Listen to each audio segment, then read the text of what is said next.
Tired of my weakness. Want the for the power. What's okay, what's fighting, but that's the time I must be strong. I damage myself again and again. Mistakenly for the victim of sorrow. I'll make the man even if I'm just a happy hero.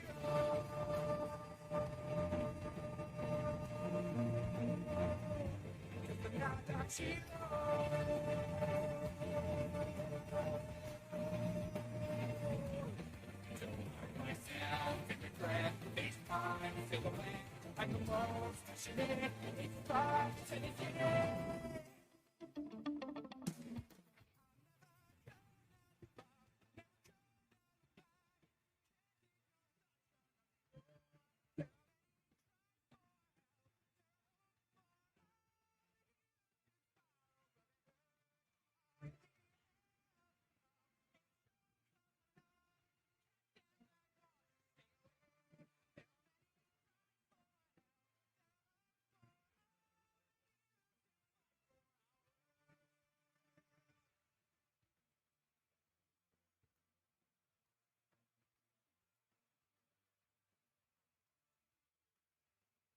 All right, stream is officially up. Oh my god.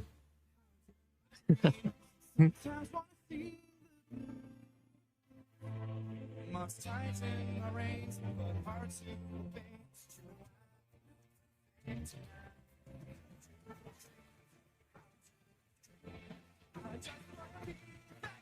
The audio seems a little bit finicky though. Does the audio seem finicky? From what I could tell, the regular audio seems to be like fading in and out.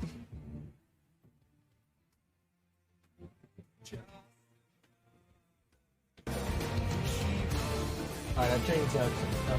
Let me know if it sounds better now. Got it. This is how we do tests. Yep, that's how we start There we out. go. Much better. I changed out the filters. The thing.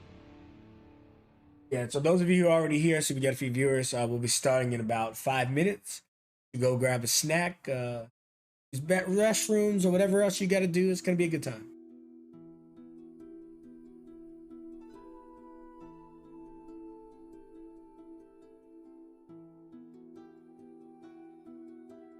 Lace your heart with mine. Let your sleeping soul take flight. Take me through the night.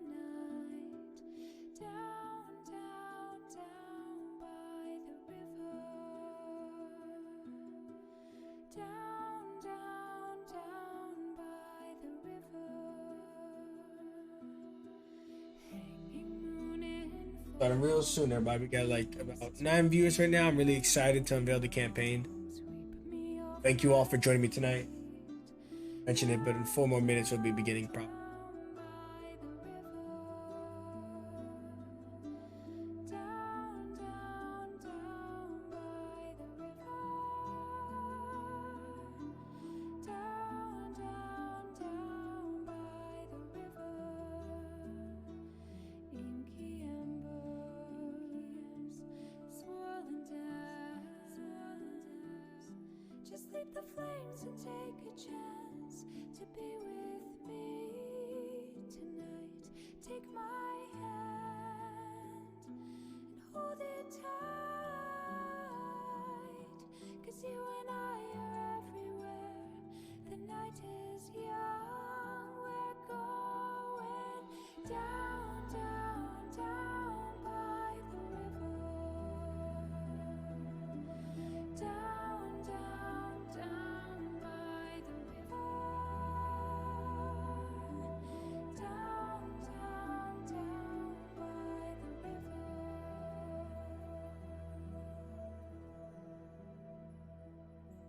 wake me up just to leave me there dreaming.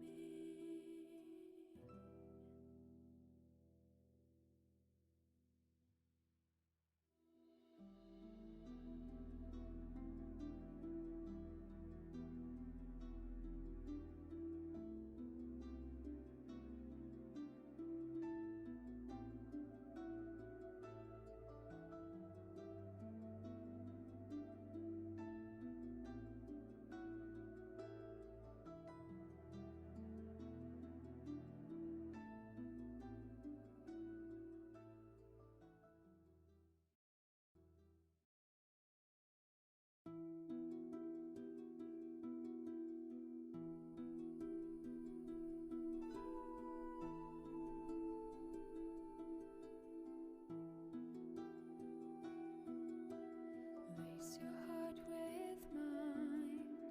Let your sleeping soul take flight. Take me through the night. Down, down, down by the river. Down, I think he was on the stream right now. down by the river. Yep. Should be active at least. What up, stream? I hate you all. Okay. No, all love, all love. That's the all way to love. start things. No, I'm joking. Uh-huh. He's trying to become the hated one, ain't he? When everyone loves to hate. Which is crazy because Become? I could just naturally do that, but I got to go out of my way. Mm. And just be your natural self, and everyone will hate you. There you go. There you go, yeah. Yeah, That's me. That's horrible. I feel like it's Draz and then me. Sometimes. Oh, I don't agree, but okay. Yeah, you're right. Akula also exists. So Oh, rude. Holly. I'm bitchy. Let me mute. Get him out of here, guys. Get him out of here. Throwing out all Average, the let us show you the door. Here you go. New character. Let's go. New character, new life, man. And just like that, they're auditioning for new people for session in. All right, who we got? All right, Shade. Let's go ahead and get a proper roll call. And I'll cue intro. Those demo. New character. Let's go. Alrighty. Average. Yeah. Visian. Hi. Kanto. Yes. Dari. Reporting for duty. And Sakura.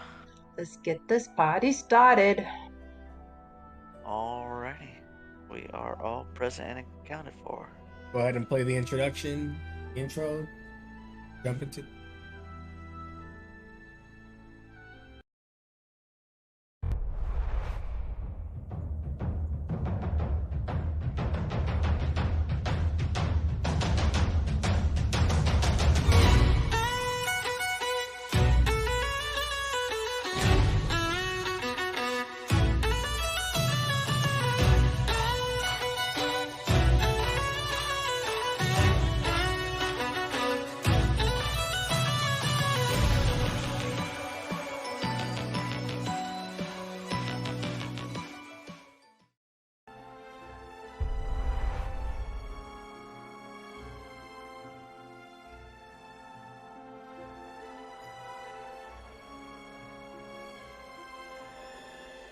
Welcome, everybody. Thank you for joining me in our brand new campaign, Elda Aerth. Many of you have been in the campaign with me before, so you know that we're going to be in for a ride.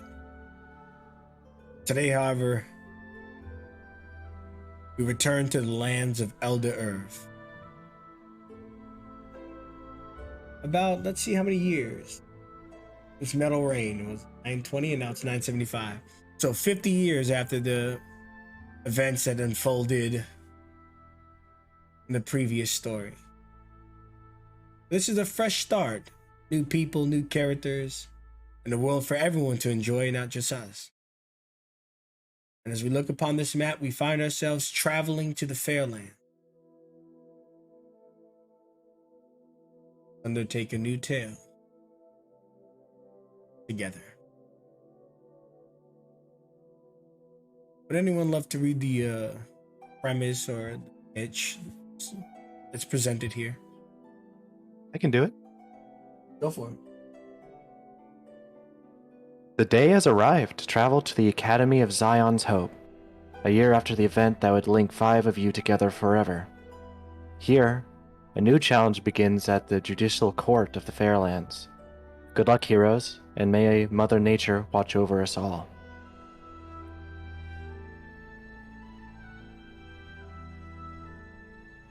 Some of you are arriving together. Others are already there. And for the love of God, no one knows where Sora is, and I'm sure we'll find her eventually.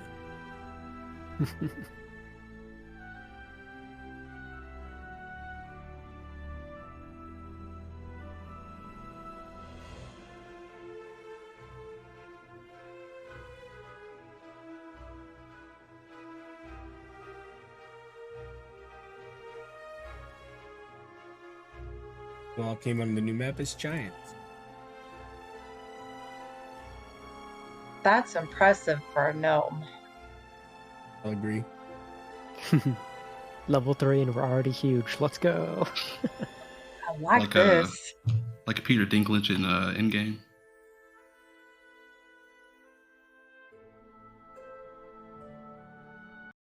So, who's willing to take the floor first as you walk the premise of the Academy of Zion's Hope? The sound of tiny bells begin ringing as bare feet plop against stonework. And then there's just there's a large bang against the wooden door as something just thuds against it, then falls over. Someone opens the door. Who's there? Oh, hello. I'm sorry. I'm running a little late today. Sorry. 1 second. Pulls out a long paper. It flows down to the floor almost dramatically. And he looks through it. Sora? Yeah, that's me. With a C? No, with an S, I think. Oh, that's Cora. And he keeps looking. There you are. You're late. Yes, I was a bit lost for like a year. You were lost for a year. I am really bad at directions. Oh boy. Okay. You can meet in the main hall up top. Some folks have already gathered outside. Get used to the area around you. If you're gonna make it here, this is gonna be your home for the next few months. Good luck, Sora. And try not to get lost. Do my best, and I also can't make that a promise at the same time. Bye. Alright, and as you are entering, Amrut and Judith are already together. What were you guys doing prior to Sora walking in? And she'll walk in real soon. I'll be walking kind of just ahead of Emrut and say, "All right, come on, we're late. What are you doing? This is your big chance, your big day." I mean, if we're already late, then what's the fucking rush? They don't they don't mess around here. You gotta be timely. This is your chance to make a moment. Come on, we've been talking about this for a year. That's true, yeah. He starts to like hustle a little bit more. You think the others came?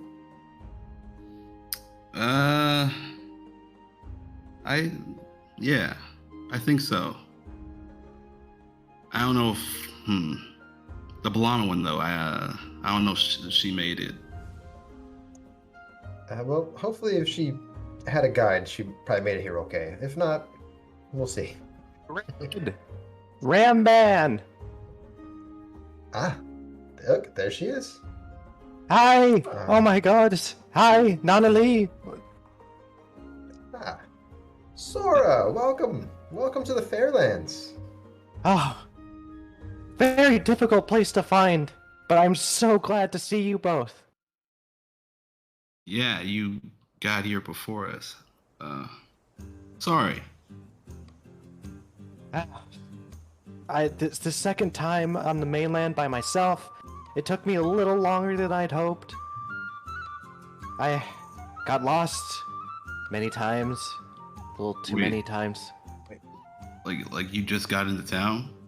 And you Yes. walked all the way here? She lifts up her foot, and it is the dirtiest looking soul you've ever seen. Oh. When did Yeah. you leave? 8 months ago.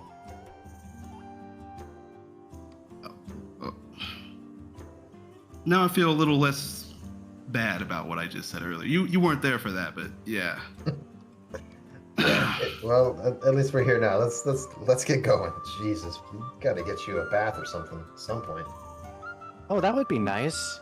I've been bathing with random animals. And she just proceeds to head away as you contemplate that.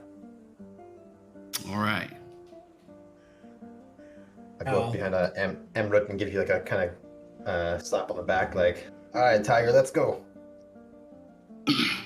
Yeah. Phoenix, all the way up there in the library. You arrived here not on time, but early. What's going on? What are you looking up? What are you doing in the library? She wants to see if they have any books that Icarus's library doesn't have, especially things that talk about major battles of the Metal Rain time period in history, where there might have been a lot of droids or automatons that have been destroyed, because she's always on the look for cool parts that she can't find anywhere else. All right. Why don't you give me an investigation or history if you've already found the book for how well you studied it? Would Artificer's lore, which makes history checks a little bit better if they're related to magic items, alchemical objects, or technological devices, apply? Sure, why not? All right, so it'll be add 2 to whatever I roll here. Excellent. I could shed light on any particular piece of information you're hoping to pursue. Is there one thing above all the other stuff you mentioned that you're hoping to discover?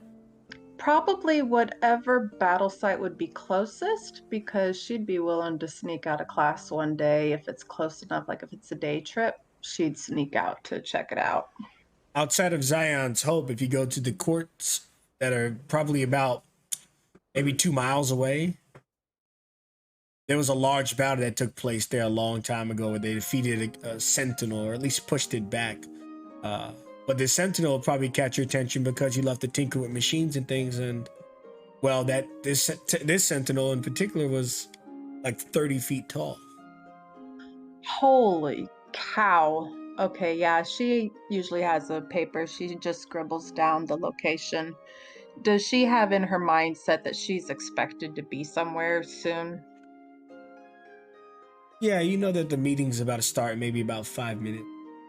10 minutes. It's kind of your introduction to the Zion's Hope, the Academy. Gotta make a good impression. She jots the stuff down real quick, and she closes the book and looks around. If there's a librarian around, she'd ask if she could take it with her. Librarian looked at you. Sure, just sign your name here. If you're invited to the opening today, then I'm sure you'll be on the list. Fantastic. She does a quick scribble. Phoenix, with the X line going up real high. Thanks. Your And first year, so you can only check out 2 books at a time. You lose a book, they're expensive, all of them. Be very careful. Question. The Icarus library had a back room, if you know what I mean, where books are kind of kept that not everybody gets access to. How long I gotta be here to get access to them? Those are only to last year's and to the headmasters and teachers alike. However, if you're exceptional or if we are in need of assistance, there's volunteer work that can grant you access sooner, naturally. You're talking to this random librarian lady over here. Gotcha. Cool. I will be back, but unfortunately, I gotta go right now. But you and I will be friends. Yeah, cool. Thanks. Orientations are beginning soon. Good luck. She will move in the direction of orientation. Louis.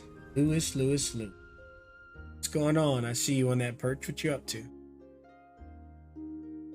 Lewis has been at the academy for about maybe an hour since he was dropped off, and he's just been sitting at this ledge at this particular porch, just bordering the shore.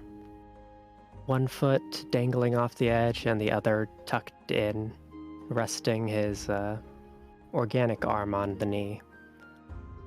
His left arm, replaced with a mechanical prosthetic, hisses ever so slightly as he just takes a deep breath and just falls on his back. What the hell am I doing here? Thought I'd already left this game a long time ago. He just slowly opens his eyes as a slight memory seems to cross his mind before just shaking his head. Well, if I'm gonna be here, I may as well at least try my best to seem presentable. Gets up from the edge onto the main area and just very lightly brushes himself off. He kind of sees like a stain that's on like the corner of his jacket, and he just brushes it off very lightly. It doesn't really do anything, but he thinks it does, and just proceeds forward to the main hall.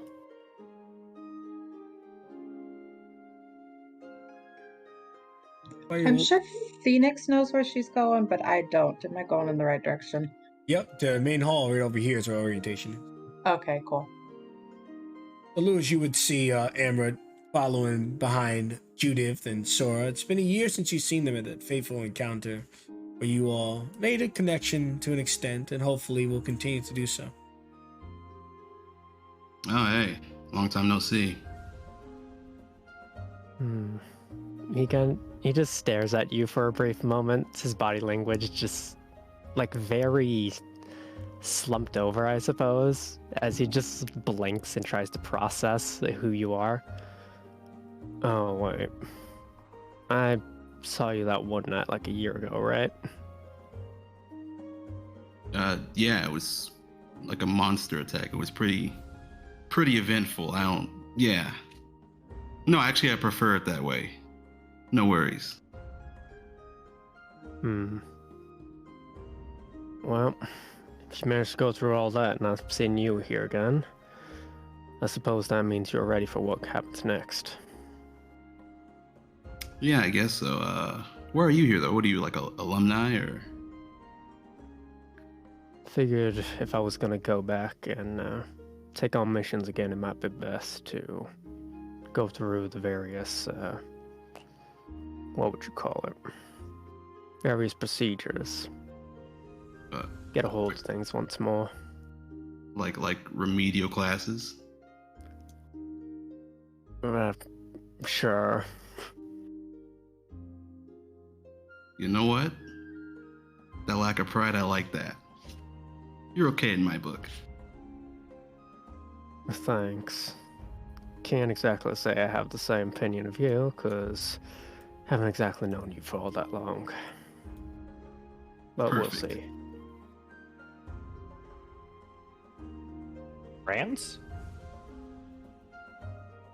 Lois just blinks for a moment, and then he realizes who you are. Huh.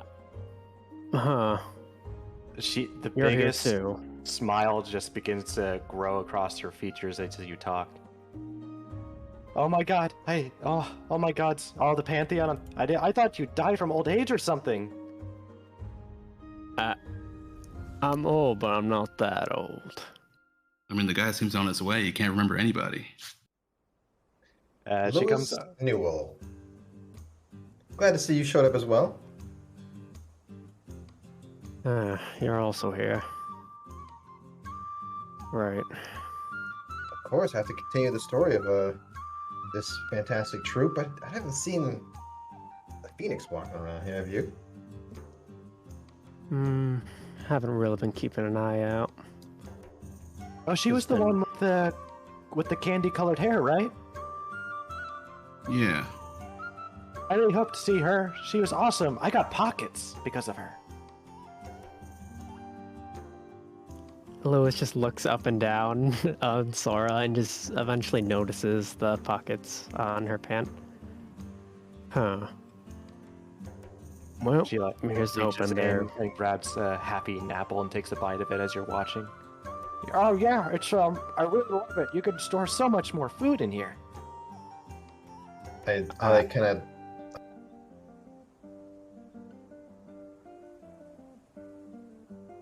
Go for it, Basim. Sorry. He just like blinks for a moment before just taking a deep breath, his arm hissing ever so slightly again. Just be sure that whatever you're putting in there isn't too perishable. Oh, I wouldn't try and put something that's dying in there. I'll look up ahead and see everyone in the room and say, "Ah, shit! I think we're really late. Come on." Oh, don't worry. I know this sort of thing. You gotta assert dominance. Just look like we meant to do this. And Sora just goes into an over-exaggerated kind of arm-swinging strut. Do do do. Okay. I was gonna do that Phoenix anyway. has got a book open on the table in front of her, and she's reading it. She doesn't even see you guys come in.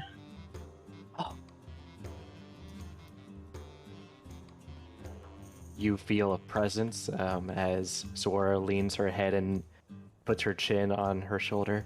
Hi. You're blocking my personal space. Who are you? Hi.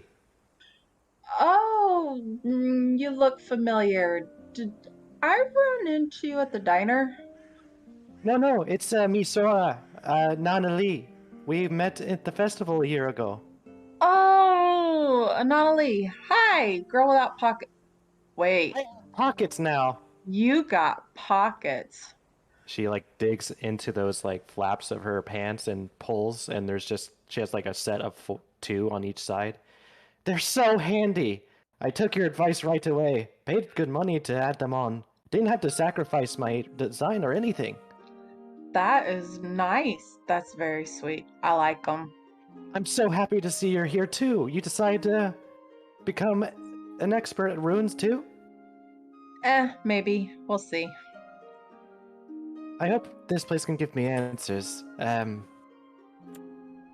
Unfortunately, I'm not here fully by my choice. Well, I guess it is, but my master, he's missing.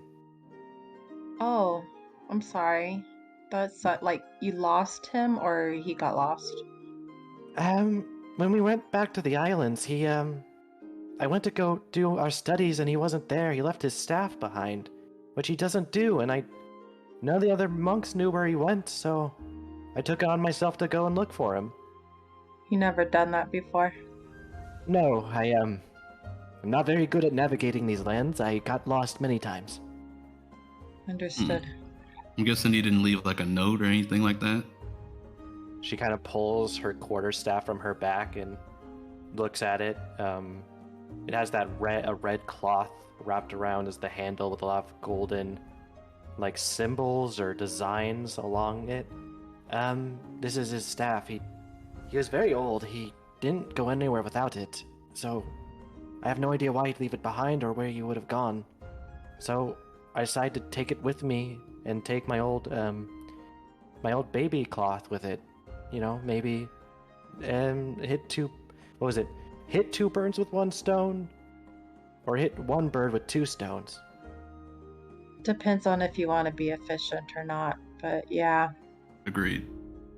So maybe not only someone can discover what these markings mean, but maybe use this staff as a way of finding him. I don't know. Maybe we'll have to keep our ears out.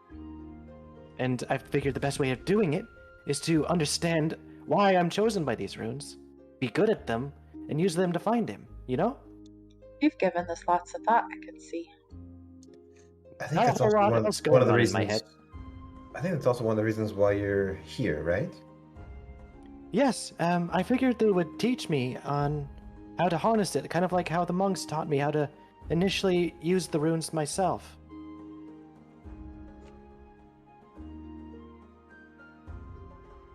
I'll guess we'll have to wait and see what they gotta teach us.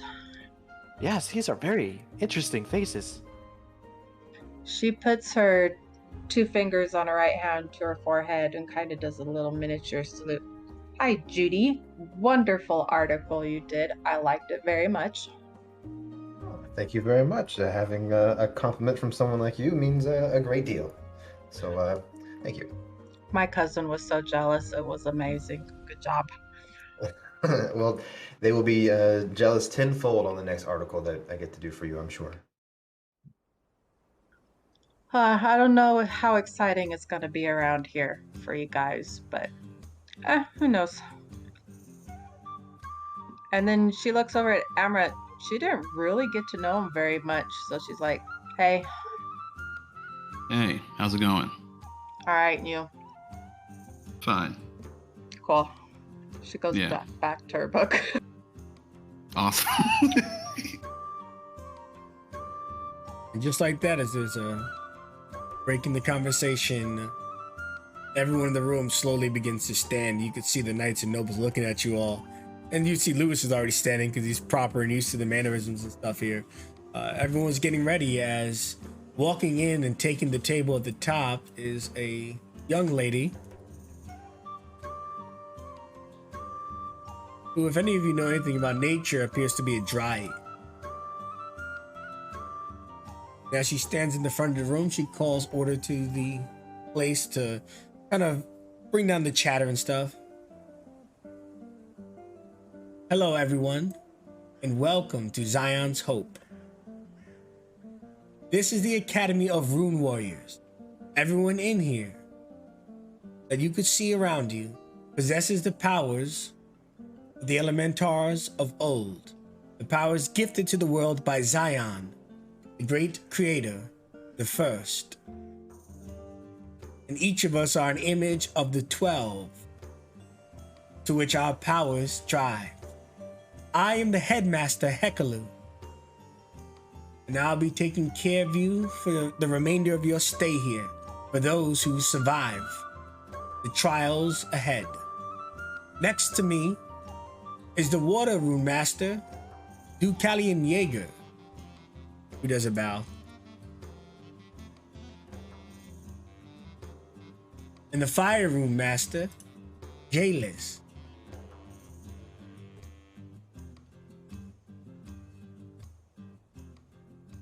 And as Hekalu looks at the room, she said,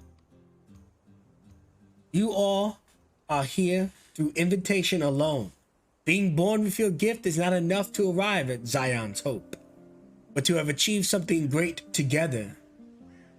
Be recognized by one of the primes, the primos, as they are referred to.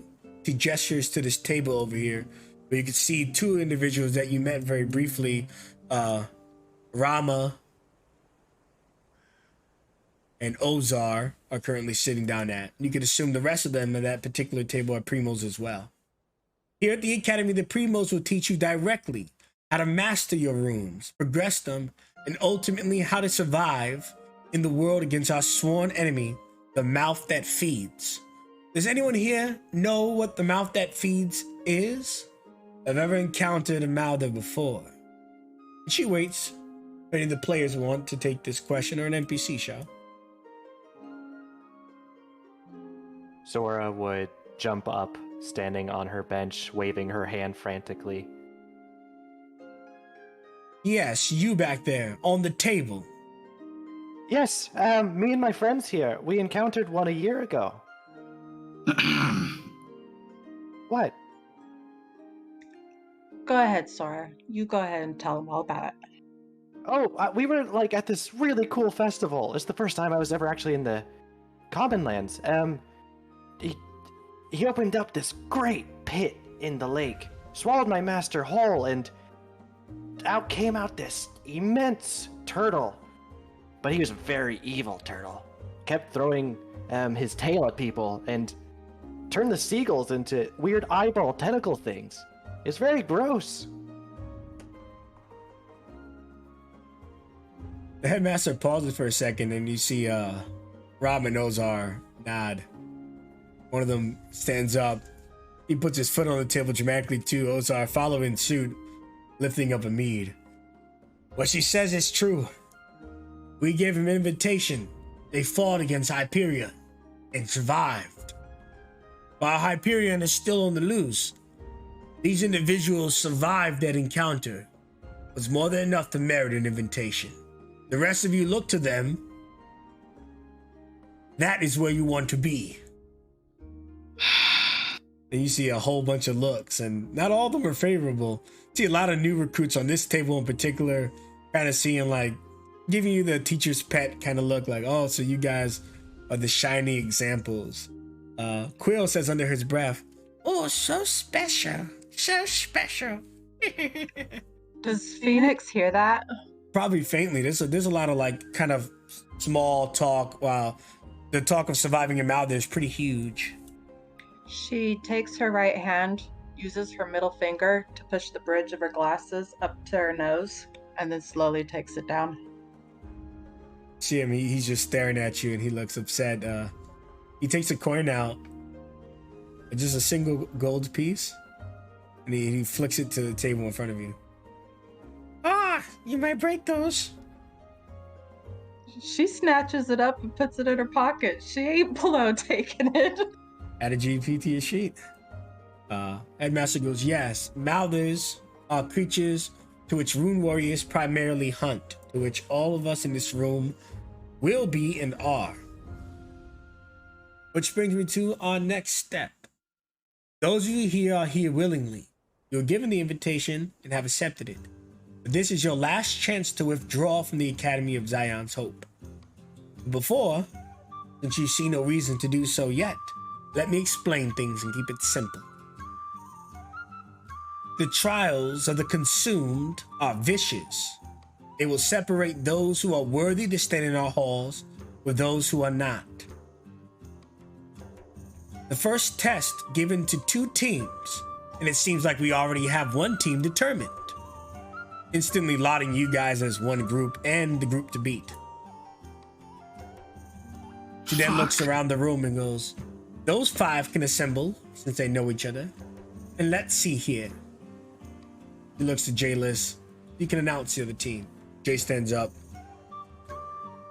Hello, I'm Primo J-List. The second party entering the trials of the consumed. Barnable. Tasha. Gambit. Creed. And Quill. These are the 2 parties designed to undertake this task. The details of the task shall be presented by Deucalion Jaeger. Deucalion stands up. Thank you very much, old friend. The trials of the consumed is a dangerous task. If you wish to progress in your story here, then you must understand that death waits you, and that usually less than half of the people who participate survive. I know what you're thinking. What kind of school is this? Our first day on the job and they send us to death itself. But it is the harsh reality of our opponents, the mouth that feeds. And that's exactly where you'll be going, to the mouth that feeds. We've managed to section off the weakest level through a teleportation circle, and we'll drop you on that floor. Both parties have a simple task: to use this jar, to which he pulls out a vase, very simple, looks like something you would just see in anyone's house, to capture the darkness within. Trust me, when you see the darkness, you will know what it is. Whichever team brings that back first will be given the master suite. The other team will be put in the barracks. More importantly, both teams who attempt to go through the trial and survive will be formally introduced as students here, official. Now's your last chance to back out. He looks back to the headmaster. Take a moment to consider if this is what you want. If your life is worth the path set before you. Decision is yours. Go ahead. I just put like my arm like right, like very gently on Emrat, like, don't you dare get up. Don't you dare get up.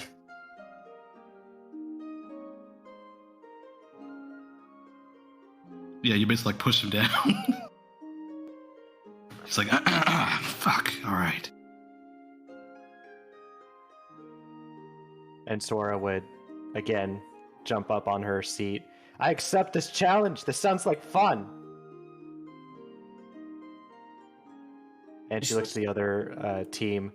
I'm gonna be happy to play against y'all.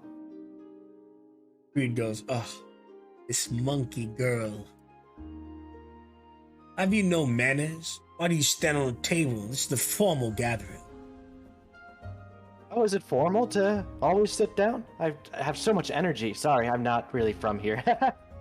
Don't apologize to him, Sora. You're fine. She's fine. I'd race in my apology. Phoenix, She said. Phoenix, you haven't seen her feet.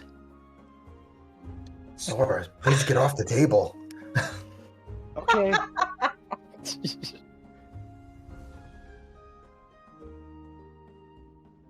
So with that said, you guys are given a little moment to engage each other to talk about this undertaking. You've heard of mouth that feeds that those who go in rarely ever leave. And the trials are said to only yield a 50% survival rate, and that was probably a generous number, because they do want to keep and encourage Rune Warriors to arrive here.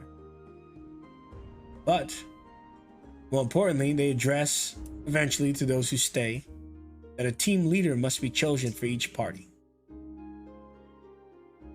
Yeah, no wonder they invited us just willy-nilly. They kill half the people they invite.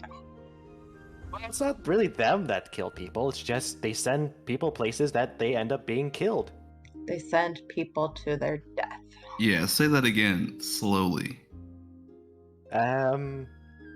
So they don't kill by their own. Well, are you sure you want to have me keep going? It's okay, Sora. Don't hurt yourself. You're all right. Okay. So, if we're going with a team lead, I would suggest going with someone who has many years on this, on the ground, you know? And slowly her head and nothing else begins to turn and slowly look to Lewis. Judith is also looking to Lewis. It's the old guy. We're picking the old guy. Yeah, we're picking the old one. Lewis just like looks back and forth for a moment, and then to behind him, and then back forward as he just points to himself. You gotta be shitting me, right? No, I am not shitting you. I just hope you guys at least thought through this before you decided to go on this journey. You should know these trials aren't anything to laugh at. Last time I took this thing, I was the only one that made it out. I never laugh. So you're telling me you abandoned everybody else? Guys, are you sure we want to pick him? I was the only one strong enough to make it out. Ah, gotcha. Okay. I mean,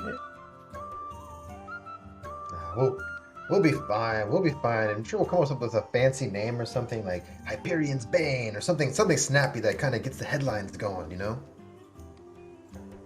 I am mainly choosing you not only for your advanced age, Lewis, but a year ago, you really helped me when I was frozen back there. When I couldn't find my way when my master disappeared, you gave me some direction and it was really helpful.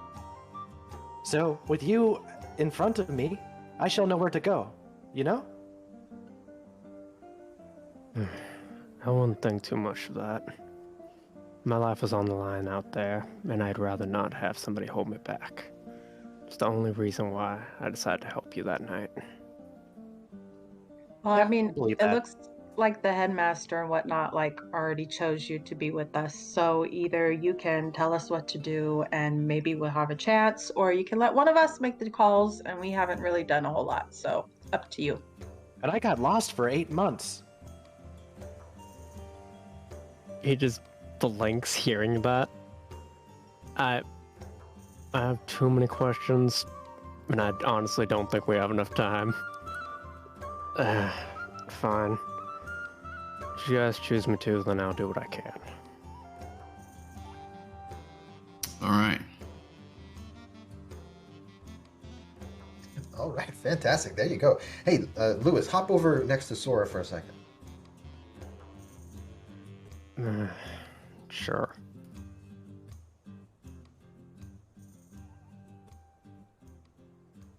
Judith will come over here and pull out like her notebook and do a nice page. I'm like, all right, come on, get in a little closer, get in a little closer. There you go.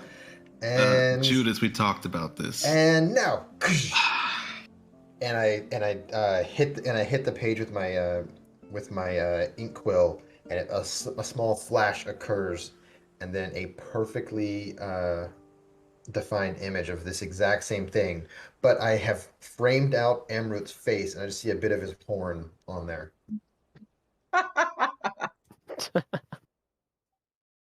Say, Phoenix has got her hands like in a rock-on symbol with her tongue sticking out in it. Sora has her eyes closed, of course, and her mouth open wide in a big smile as she has one of her arms locked around Lewis's neck. Did you get my good side at least? Yes, your left horn. It's the best one. Awesome.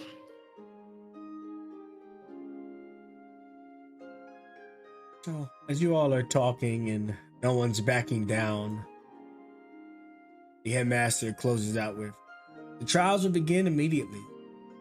Or you can stay at this place, you must go through the trial. Those of you who are certain this is the course you like to take, and you may wait outside on one of the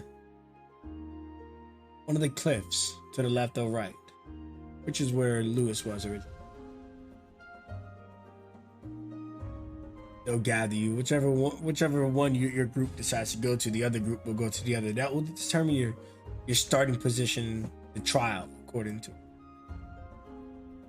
So above game, real quick, Falcon. Phoenix is supposed to have her Steel Defender with her. I didn't think to ask for it earlier. I was gonna have her run to her room real quick and get it, but since it starts immediately, can it maybe be outside waiting for her or something? Sure. Whatever you guys go, I'll place it down. All right, we'll do that. What can we kind of discern from looking at the other 5? That's good. Who here has the highest passive perception? Any of you actively gazing over them can make a active. I have 11. Sora has 15. There we go. I have 12. 14. It's Zora. So Sora would be the one that gathers the most information, funny enough. You know, she gets lost easy. Girl looks like some type of rogue. That's not obvious enough. He's not wearing much, not even any armor. You'd probably take him for a beggar if you saw him out in the streets, but you know he definitely has a cleverness to him. You just pick it up, Sora. You've seen his type on the island. The type of people you don't want on the island. Creed seems overly dramatic. He doesn't seem to be carrying anything in particular, but there's a stick hanging out from his pants, so you could assume he's some type of wizard if that's... you might not even know what a wizard really is. You might just see the stick and think it's something else. Who knows? Like up his butt. Yeah. Gambit just looks like a brute. Tasha looks like a ranger, and Barnable, you can't really put him down. He could be a fighter, he could be a barbarian, he could be another ranger. But as for their demeanors, most of them are quiet. Preet seems to be the one most actively talking, with Quill just putting in minor jabs. Quill certainly does not like any of you. That's too bad. Oh no. Okay, everyone. We ready to go into death and defying danger? Sounds like fun. She puts her book away and gets up, and we'll start walking south.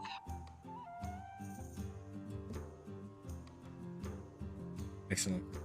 Lewis, am I to assume they're gonna go to the cliff you were at? Yeah, you would just ever so slowly start to route them that way.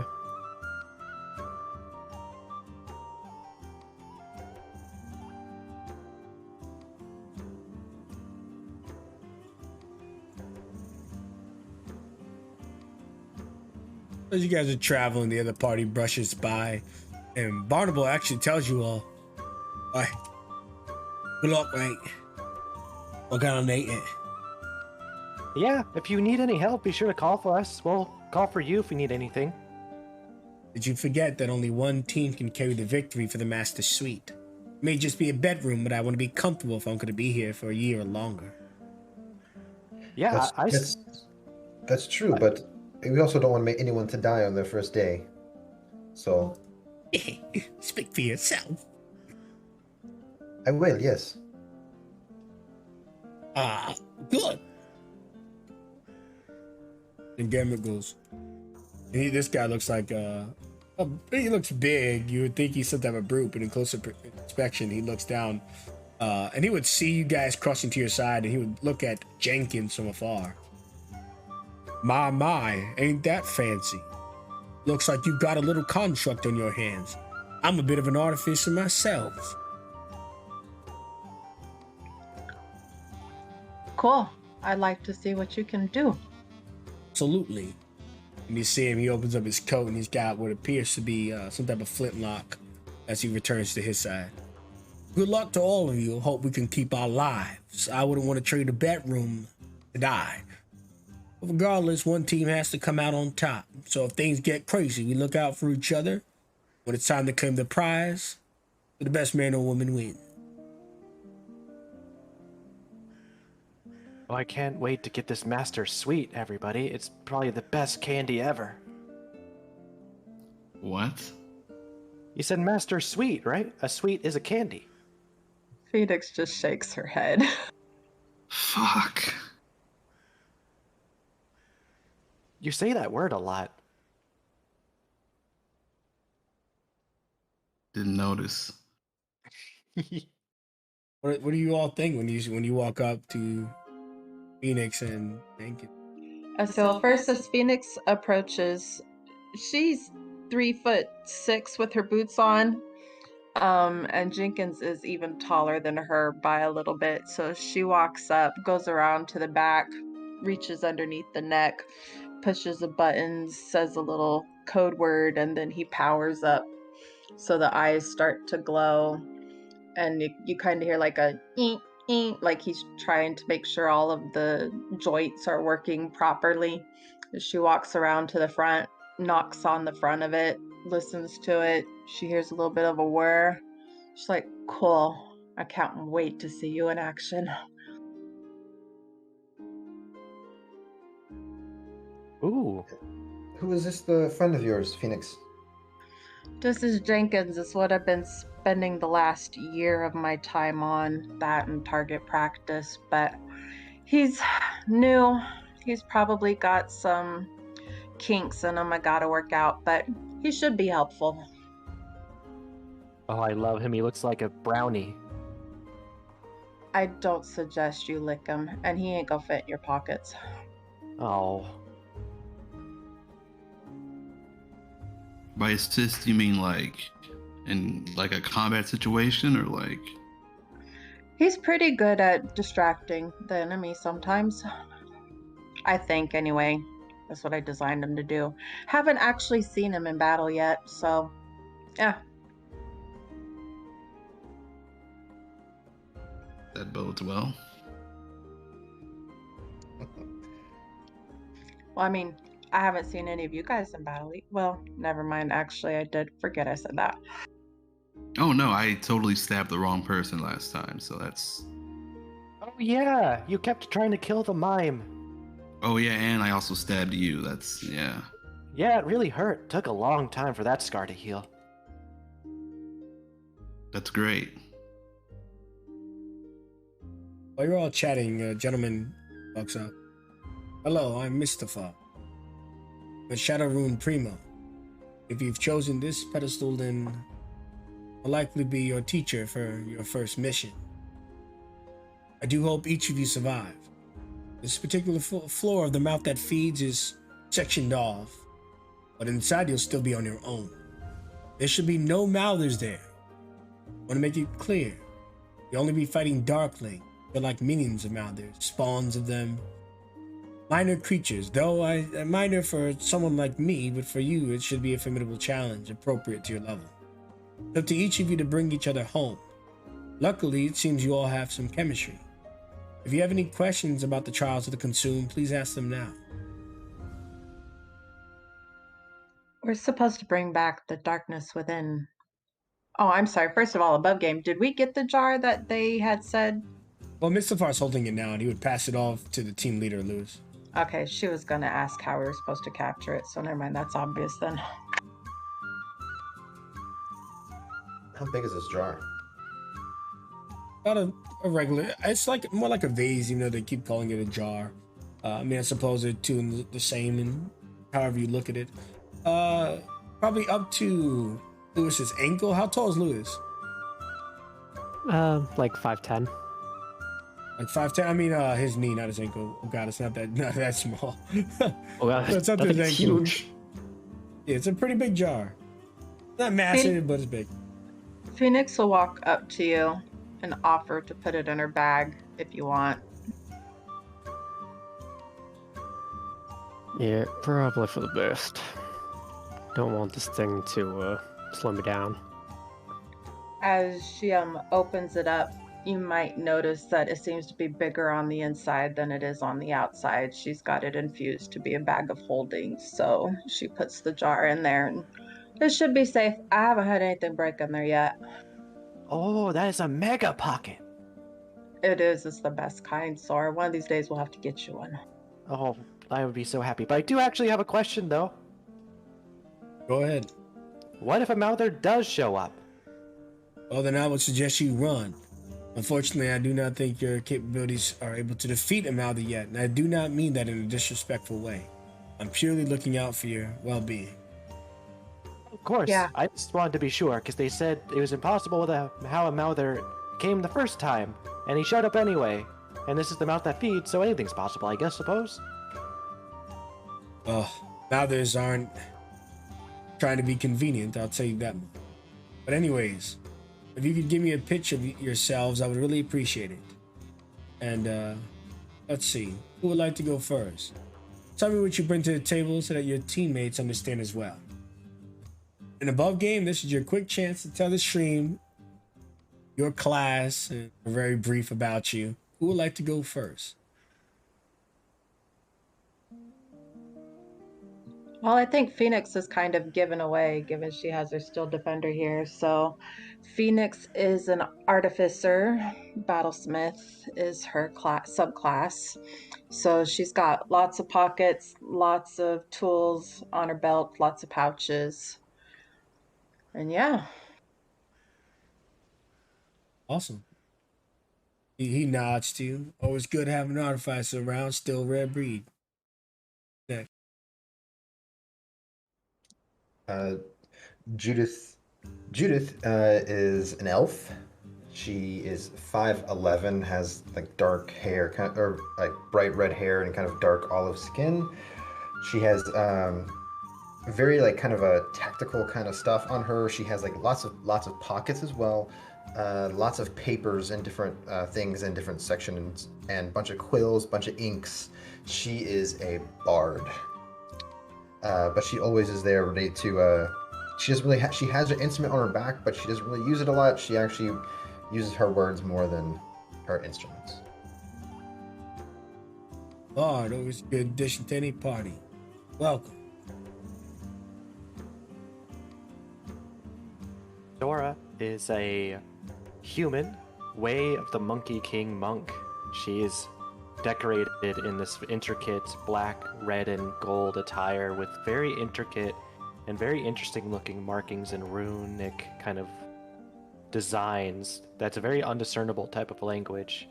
Her goal on the battlefield is to be free and distracting.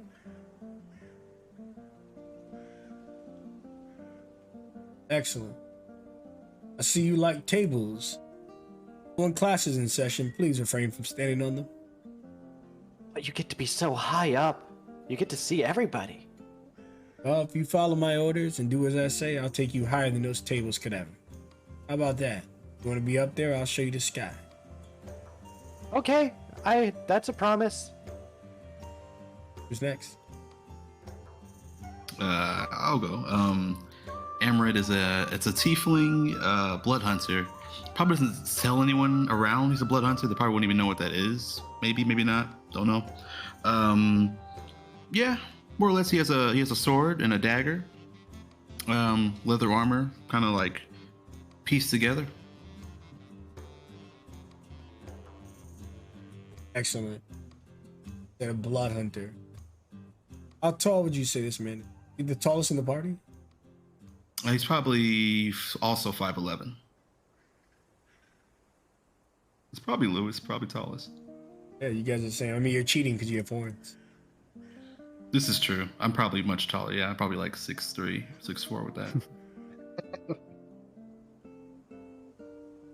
All right, excellent. Last but not Lewis is a chosen human, one of Elda Aerth's human subraces, and is a old veteran fighter, standing at about 5'10", so he's actually shorter than you guys. Very slightly, but it's noticeable. Oh, it is me then. Ooh. excellent. It'll only be another minute. If you have any final questions. Oh wait, looks like your party is 6 people. You expected somebody else, but he goes, "Who might you be?" Looking at Jenkins. Am I allowed to have him talk? I don't mind if he has simple translations and stuff like that. It's fine. Simple things. He will say, Jenkins, well, yeah, Jenkins reporting for duty. And I reckon you guys are all in good hands. What you're standing on there, that runic symbol etched into the floor, will soon teleport you to the mouth that feeds. Prepare yourselves. Inside you, it's going to feel dark and it's going to be grim. You will be on your own in every sense of the word. You make it to the end, capture the thing in the jar, and get out. Then you will have become a student at this academy. More importantly, for those of you who care, unlike most schools where you pay to attend, we'll be paying you. Make sure you're properly geared and ready to take on the world and its challenges. Again, I am Mr. Farr, and I look forward to being your teacher for the first few weeks you'll be here. Please, all of you, look after each other.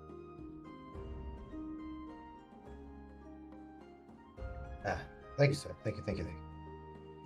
We'll see what shakes. Phoenix just does her 2-finger salute. Ilanan, Mr. Farr. We'll be back soon, okay? He nods. And you guys also inadvertently chose your one of your teachers, since this side is Mr. Farr and the other one is Alexia. Love it. It's cool. So with that said, I think it's time to go to the mouth that feeds. How long is this supposed to take us? He tells you maybe an hour or so. Okay, cool. Just want to make sure we don't need rations. Shouldn't be in there too long. Says, symbol beneath your feet glows. Once you will it, as Mr. Farr tells you, it fall right through the ground and into the mouth that feeds. This is some next level shit, man. I heard the library in Icarus has a teleportation circle, but I was never allowed near it. Icarus is far too snooty for that kind of a thing. To allow people in. Yeah. Oh, let's get going. Right, Emerald? Right? Well, that's a big change of energy, but sure, yeah. Gotta beat the other team. Come on, guys. Yes, I want that master sweet. I refuse to not allow them to eat that candy. It's not... Sure, yeah, sure. Also, it sounds like we're going to a place that is very dark. Can everyone see? I'm Yeah. good. Oh, you don't know. This place is kind of like hell. I don't know. Oh, I have no way to see in the dark, actually. Lewis? As far as I know, my eyes aren't exactly adapted to the darkness. Okay, we'll keep that in mind. You got a spell for that, Judith, or? Yes. Cool. Are we ready? Yep. Yeah. Up and away. In this case, down, and through the floor. As the portal starts to activate and we start making our way through, Lewis takes one last look out at the ocean and takes a deep breath. Time for round 2. As he slowly falls to the ground. Excellent.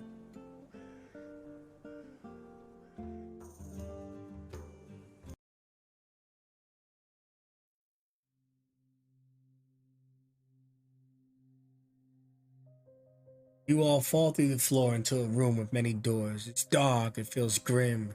Shadows whisper in your ears.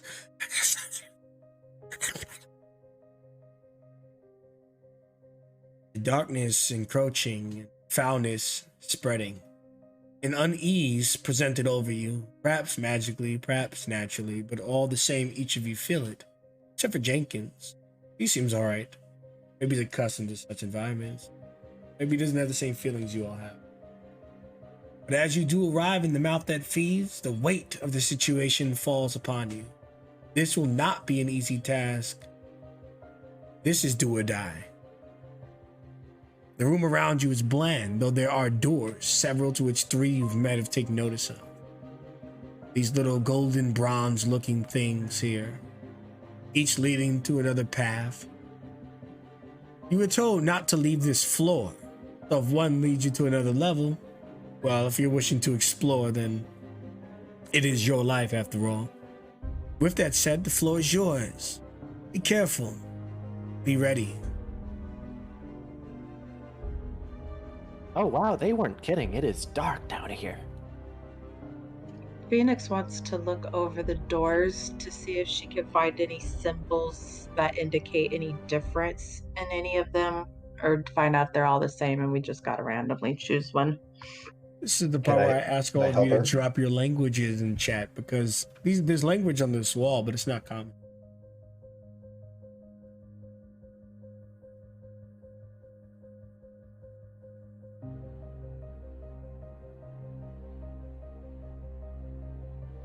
Oh, very interesting. Amrod, you're the only one who can read this wall so far. What does it say? This one says, "We welcome you to the level below, where the king awaits."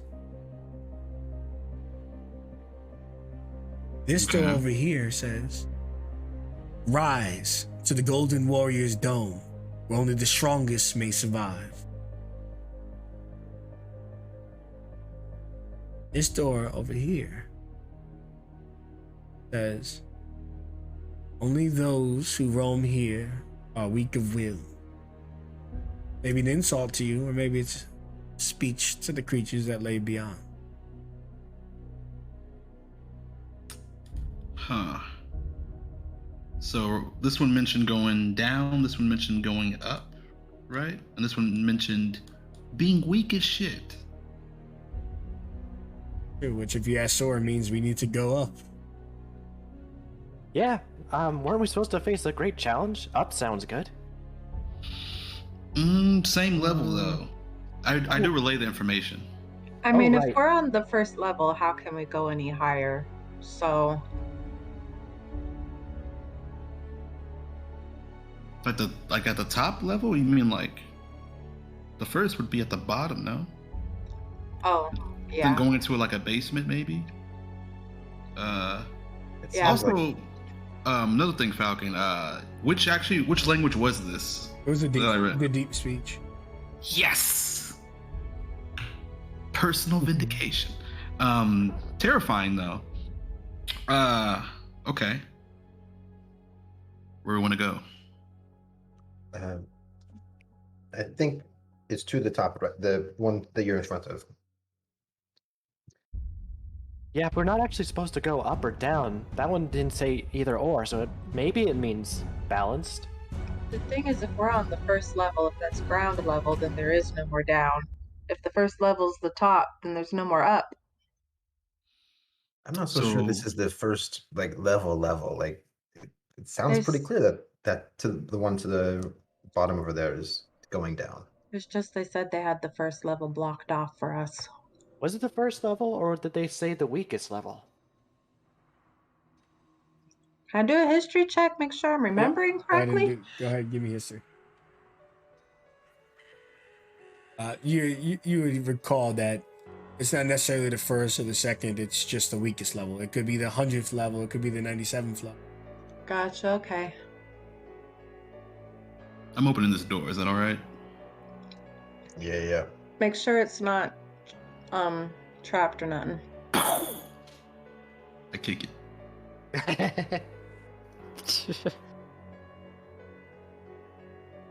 Oh wow, he hates doors as much as he does the mimes. Oh, Yep. and how bad is it? Really dark for everybody here? Oh yeah, I can't see very well at all. I've got lots of dark vision, so I'm good. Sora, do you wanna borrow my light? Sure. Sora and Judith, being as close to Lewis as you are, you would notice that he seems a little bit confused at the moment. We're supposed to be in complete darkness right now, right? Yes. Yeah. Why the hell am I still able to see?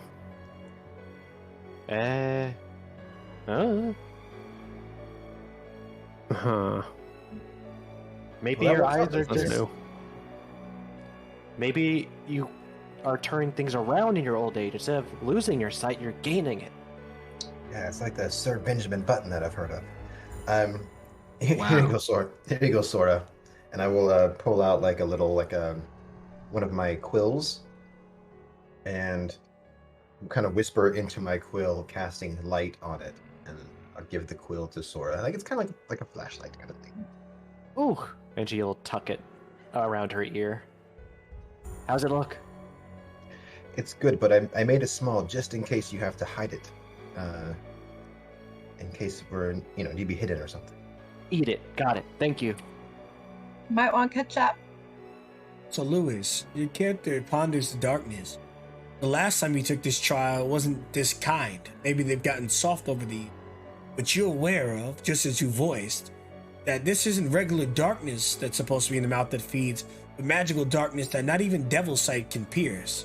One could not see more than the hand in front of its face, normally, but a special candle, the bleak light. Yet today you need not that. Regular light and dark vision seems to suffice. Who knows? A mystery? Maybe the school's gone through lengths to provide a normal darkness? Mouth that feeds, this isn't what you remember from the original trial. It's already far too kind. Fucking millennials. As I get up here, I like put my hand out for everyone to stop for a moment. Hold on. I'm just gonna take a look around first. If I get fucked up, that's okay. So I'll describe the room to you. It's bland, as you would expect, but in the middle, which you're almost on top of, is a pool of water. And it seems to be the only thing in this room, because there are no doors. And written on the walls in deep speech, help me. Who am I? Various names scratched out, various days scratched out, blood dried and smeared. Lots of horrifying messages. None that your allies need to be made aware of, but that's entirely up to you. Other than that, there's the pool of water in the center. Perhaps that is the way forward. If not, then maybe we chose the wrong door. Huh. Can I see like any like depth in the water, or is it just like pitch black when I look in it? It's you could see a little bit of depth, but it is pitch black, and you can't really see if it's regular water or not. It looks kind of like an ink, because dark vision's mostly gray. But as sure as light comes closer, you're getting veils and tips of a bluish, dark bluish color. But you certainly think that there's some depth to it. You just can't tell whether it's going to be 5 feet or 500. Huh. Come on in.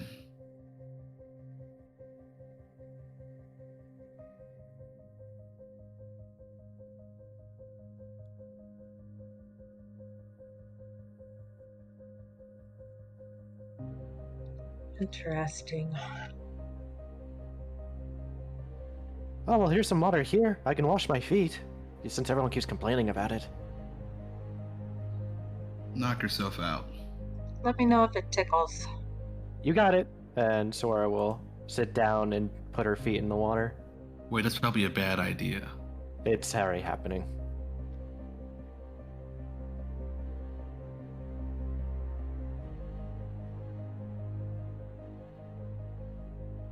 Oh. What are all of you up to? Jesus. Sora had sat down and put her feet in the water to clean her dirty feet. While your feet's dangling in the water, it's exceedingly cold. So cold, in fact, they need a Constitution saving throw. Okay. Oh. Your feet begin to freeze up, and you take a single point of cold damage. Okay. Sora, leans back, and her feet are, cold and bluish. Your feet are chattering. Oh, don't like that very much. I'll reach my hand in there. Same thing, it's pretty chilly. Oh. Hopefully this isn't the way forward. You'll be subjecting yourselves to harm. But as you reach into the water, you can hear chalk on a board behind you, or a nail running down a board, more appropriately, just shh. And on the wall, it seems like a hangman is being formed. A head is drawn there, circled. Then 6 marks, indents, written, play with me, underneath the mark. You see the water begins to swirl. I'm afraid if this is the way forward, you'll have to entertain whatever this is first. Of course, Amrad, you can just act like you didn't see any of this. Well, everyone did hear the screech. Was the writing also in deep speech? Correct.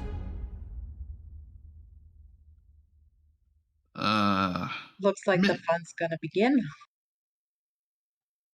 I'm not sure if this is a good way to go.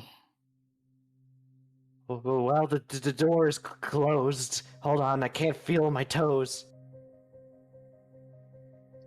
Is the door really closed behind us? Yeah. You closed Can I when just- we all walked in. Is it the door that's right behind Judith and we're stuck in the square, or is it the door back where we left and we have the hallway? Where you and Amrad initially kicked open the door. Gotcha. Phoenix wants to see if she can find anything between here and that door. And Amrad, while they're investigating, a riddle forms on the wall. I can fly, but have no wings. I can cry, but I have no eyes. Wherever I go, darkness follows me. What am I? Ah, shit. Really on the spot. Can you type that out for me, Falcon? None of you guys hit up the interweaves. No, never that. No, of course not. You good with anyone good with riddles? No, see, Phoenix would be good with riddles, but I'm not. Who doesn't love a little wordplay every now and then?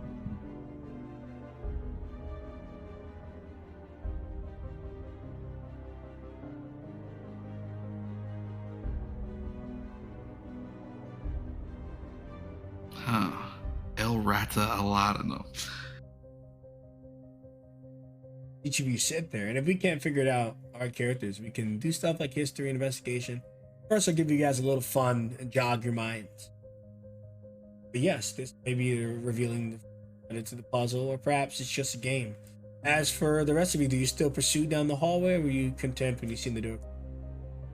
Oh, she looked down the hallway. I'm sorry, I moved her back because the riddle started going off. But yeah, she looked at the door. Does it look the same? I mean, There is, I but don't know, written she in looked common, far. it says, no one returned. Welcome to your final hour. She shrugs and returns. I Hey, think Bram. I think it's a cloud. Oh, I what was is what's a thinking cloud? possibly same. The riddle. I can fly, but have no wings. I can cry, but have no eyes. Where I go, darkness falls. Yeah, Oh yeah. I like that. Yeah, because clouds fly. They have no wings. They rain, and they make shade wherever they go. Good job, Judy. Hey, words. Do I just say the answer, or do I write this shit in blood? It's a real question. Before we officially state it, would Lewis have heard of any type of Mouthers based on clouds? That's excellent. Give me a history check. We'll see if you can jog your memory about cloud specific mouth. A little bit. It's not enough for you to bring out a name or maybe what it was known for or done, but you do remember a cloud mouth. It had a real kind of supervillain name, but it's escaping you right now. But you knew that it loved its riddles, and that wherever it went, it may have been a cloud, but the only thing it rained was death.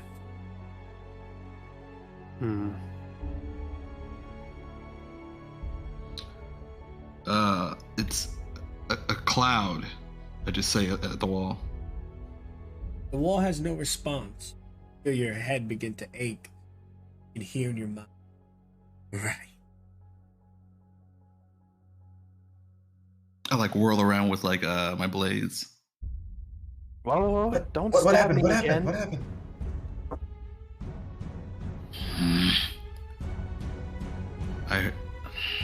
You got it right. Don't go mad on us now. No, Yeah, please don't that's a stab good me thing. again. Sorry, you good might thing. want to stand over here. Okay,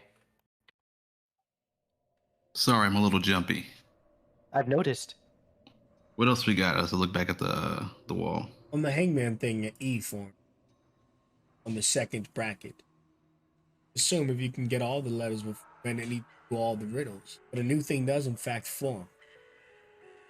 Real quick, how many brackets are there that the E is second in?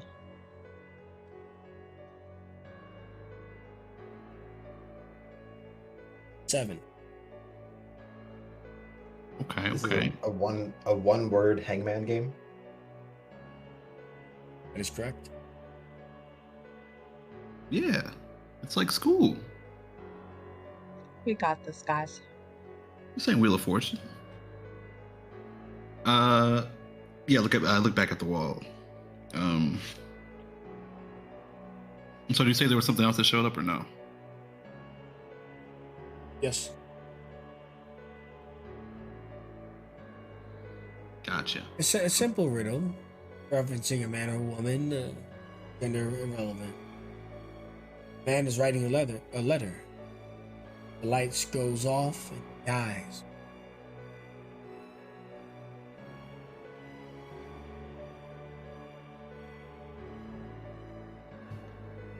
Huh.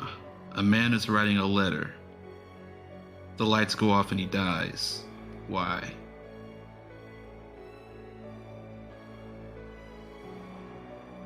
Well, a little close to home. But that's probably not the answer. Man.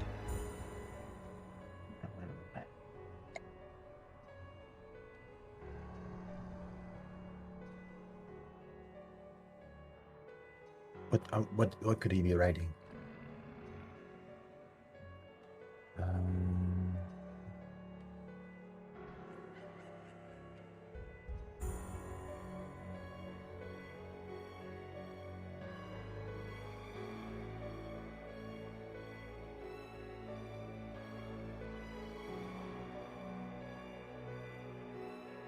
This one's kind of crazy.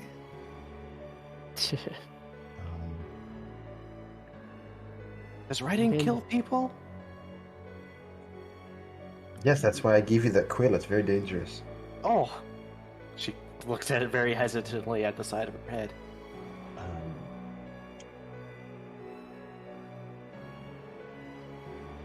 Well, when you write your name in the death note, I mean, What's that? I don't know.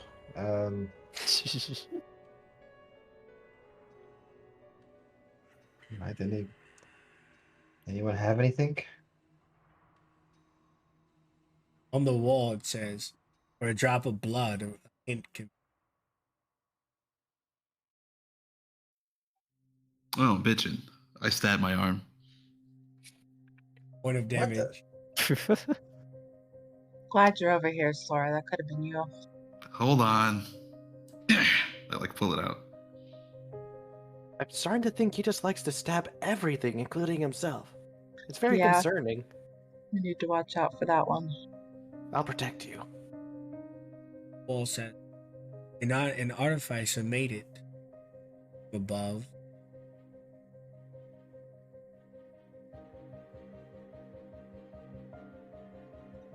Okay, I feel like Phoenix should have something here.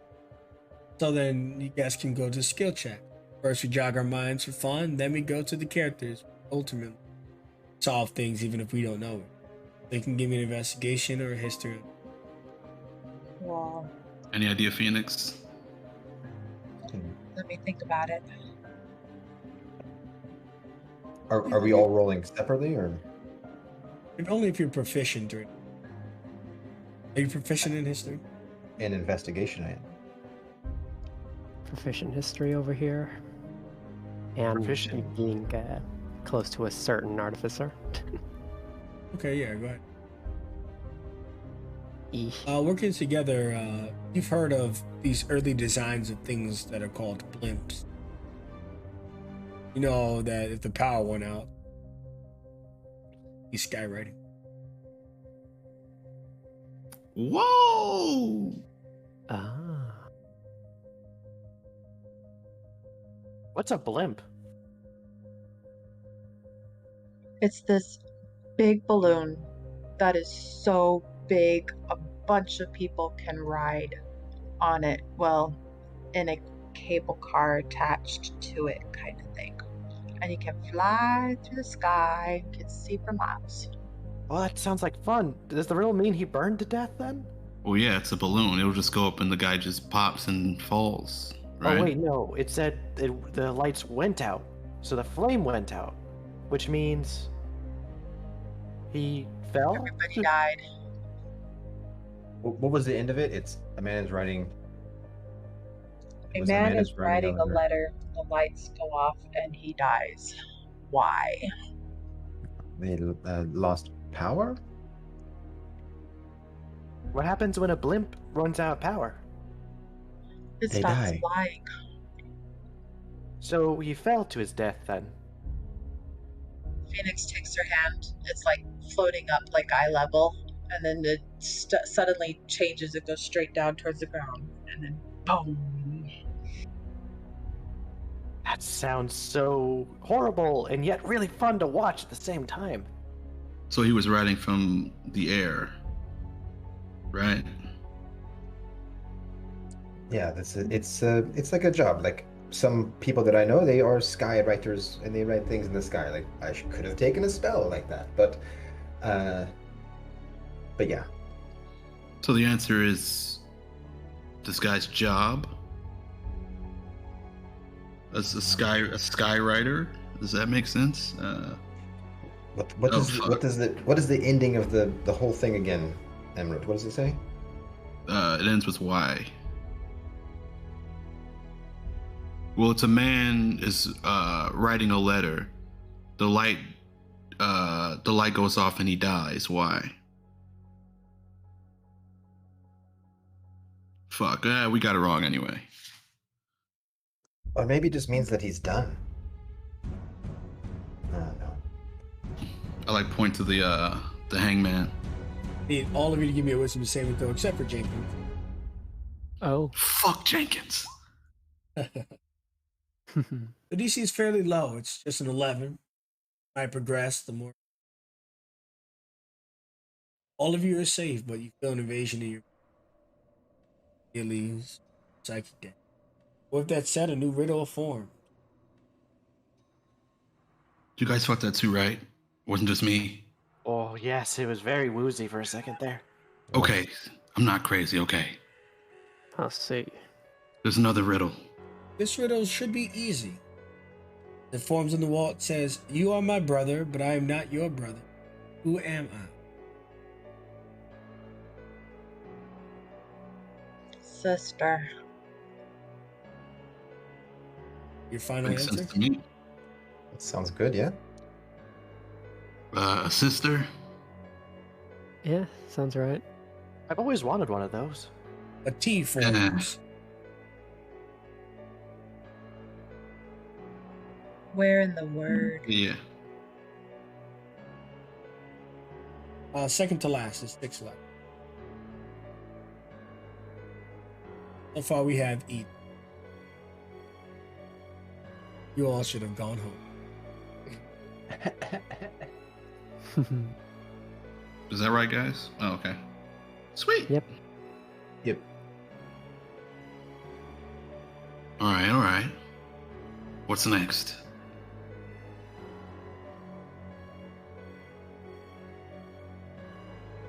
Alright, so the next riddle.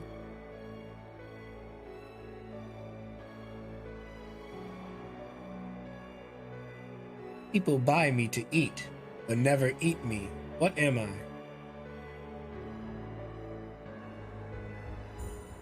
The things you eat with. Yeah, those So, sound like some of us actually use utensils. Some of us don't. Oh, I was gonna say coleslaw. Okay. Like a silverware or something.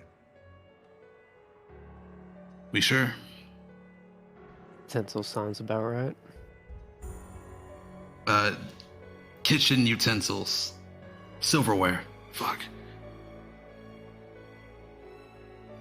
An A forms next to the T, the left side. The fifth letter. All right.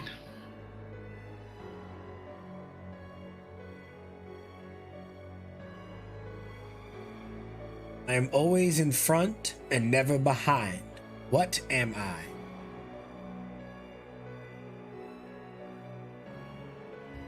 Sounds like the future. What's your final answer? That sounds good. An N forms after the E.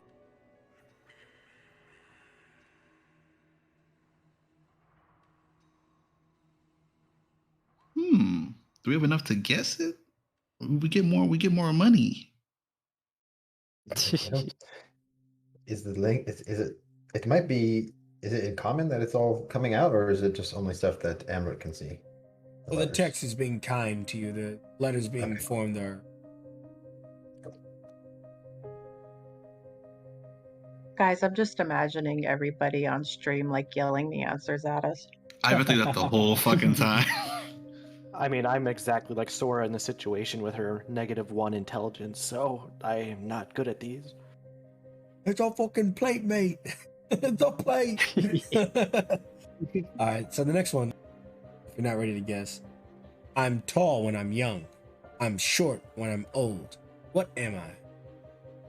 A mountain. Is that your final answer? No, it's just something. The first thing I blurted out. Well, like ice. It honestly sounds right.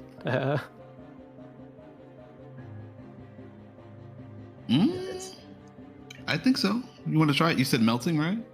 a mountain. Each of you give me a wisdom saving throw, and a leg forms on the stick. We've got one leg to go into arms, but we don't want to see when it fully forms. Oh. Curious though, does this count as magic? Because I have advantage on wisdom saves against magic. Yes, is it specifically against spells or just any magical effect? Let me double check. If it's magical effects, then certainly give. It just specifies magic shit. Good old gnome cunning. The DC for this one is 12. God. It has it gone up by 1. It's 12. If you failed the DC, then you are going to take 5 psychic damage. If you succeeded, you're going to take nothing. And the journey continues. The answer was incorrect. Sora lets out a shriek and holds her head as she falls down onto her knees. Ow! Ow! Ow! Sam. Sorry. Ah! You're fine. It was worth a try. None of us had a better answer. What was it? You Great. said melting? I thought it was just the idea of a man, you know? How they get old and short. Well, we didn't want to offend the old man in the room, so we're being sensitive. We're a sensitive group, okay? Yeah, you got a point. What's next? And I said mountain, not melting. Yeah, sorry. What's the next? But mountains get taller as they get older. Depends on if the weather like erodes the soil away and whatnot. Mm-hmm. What? What room can no one enter?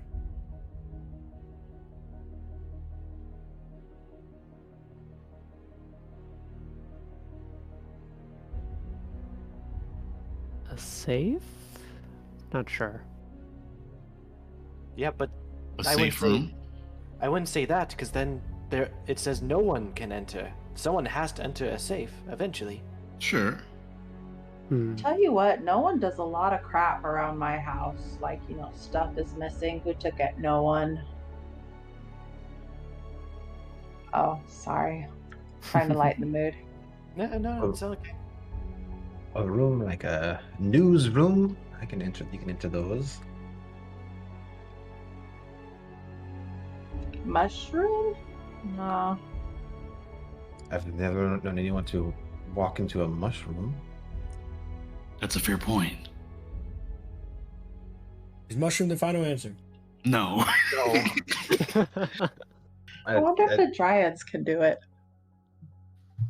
Let's see. I don't even know. What if it just doesn't have the word room in it, guys? What was the full thing again? What room can no one enter?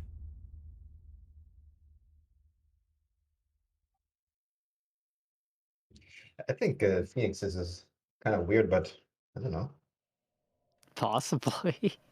You think the whatever demon is gonna be like, you know what? Okay. Not what I thought, but still works. Yeah. Or it's like fucking smart ass. Fuck. Panic room. No. A room that you can't enter. Huh. It's a simple one, but it's kind of fucking. Whoa. The second leg forms. Fair enough. Still have a chance to answer it. It only changes the question when you get it wrong. But as the second leg forms, we're ever closer to just those two missing arms. Who knows what will happen when the full body is? Phoenix, you were about to say something? I was gonna say, can I do an intelligence check to see if she'd be like, just say mushroom already? Sure. Or she questions herself. Oh, never mind. Oh, I think it's a gamble as good as any. You might want to get an answer out before that arm comes through. Phoenix is the only one that's wild and doesn't necessarily make sense, which might work actually. better than nothing. I'll say. Brace yourself just in case. Zora puts the wrists of her palms against her forehead to brace for a headache. It's a mushroom. Yep. The answer is correct. Oh, hey. Nice. All right, we're getting weird with all the answers now. Let's go for Next it. letter that you were able to reveal E after the N.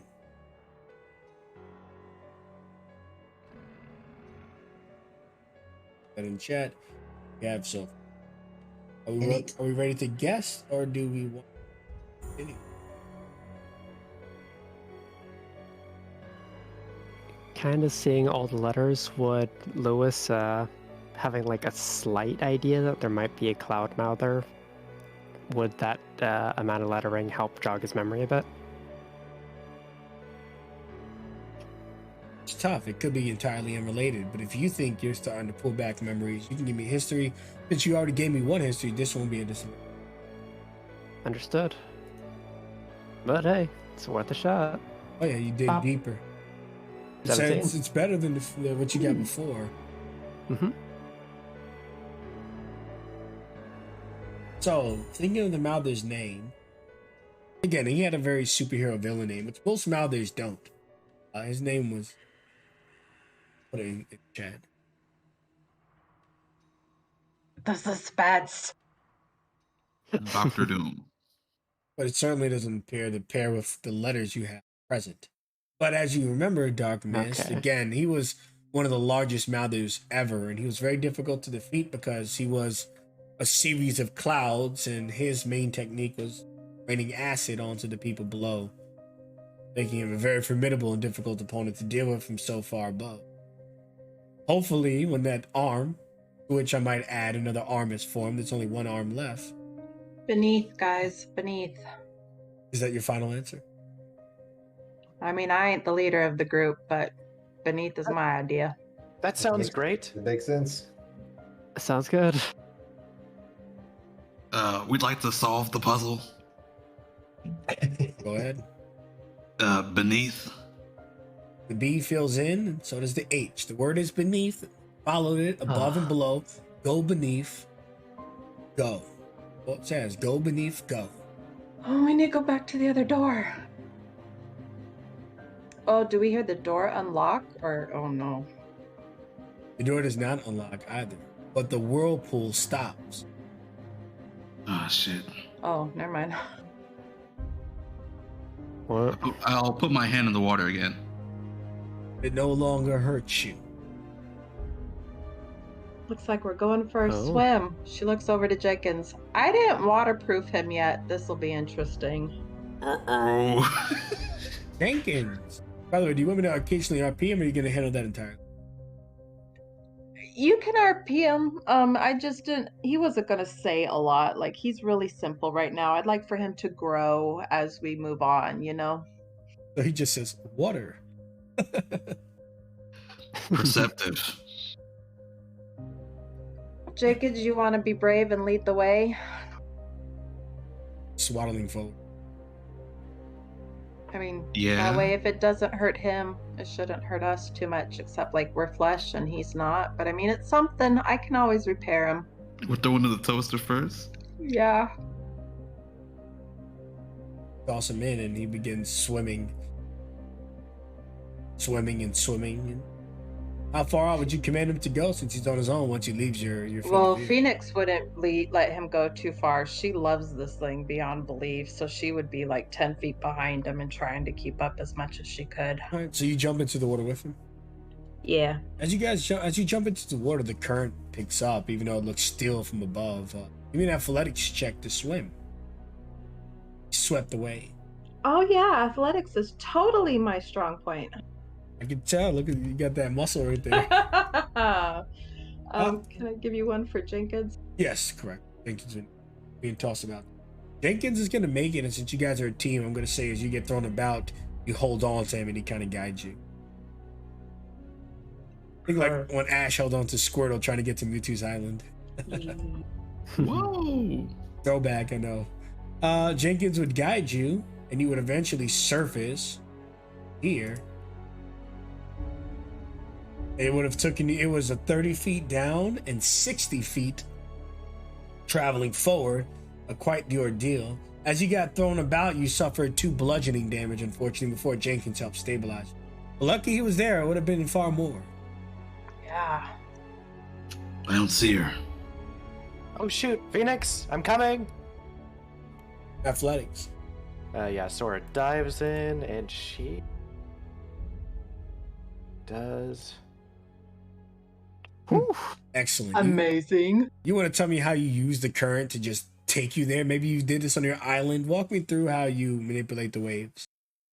As Sora dives in, she kind of stabs her staff underneath her, and despite it being so thin, it's very similar to how it looks when someone's surfed, and she kind of just like wavers back and forth as she does this spiral down and down and down before Phoenix sees Sora kind of almost shoot out and onto her pole before hopping off and going like, "Oh, that was fun."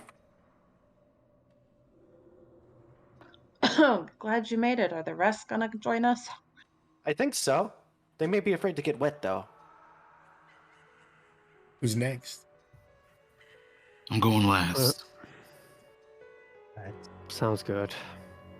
I'll jump in after Lewis. Like Lewis. Let's hope I don't die. Hops in. let's do this. Easy, Oh, just as wait. good as Sora, essentially. Same thing. Yeah, they both should be +5 if you're proficient. Yeah, I am. Okay, good. So you're straight. Yeah. So you can walk. Maybe is memory starting to be jogged? You've gone through either similar or the same trial before. As the waves begin to push you, what walks through your mind? Take me to Lewis Inner Thought.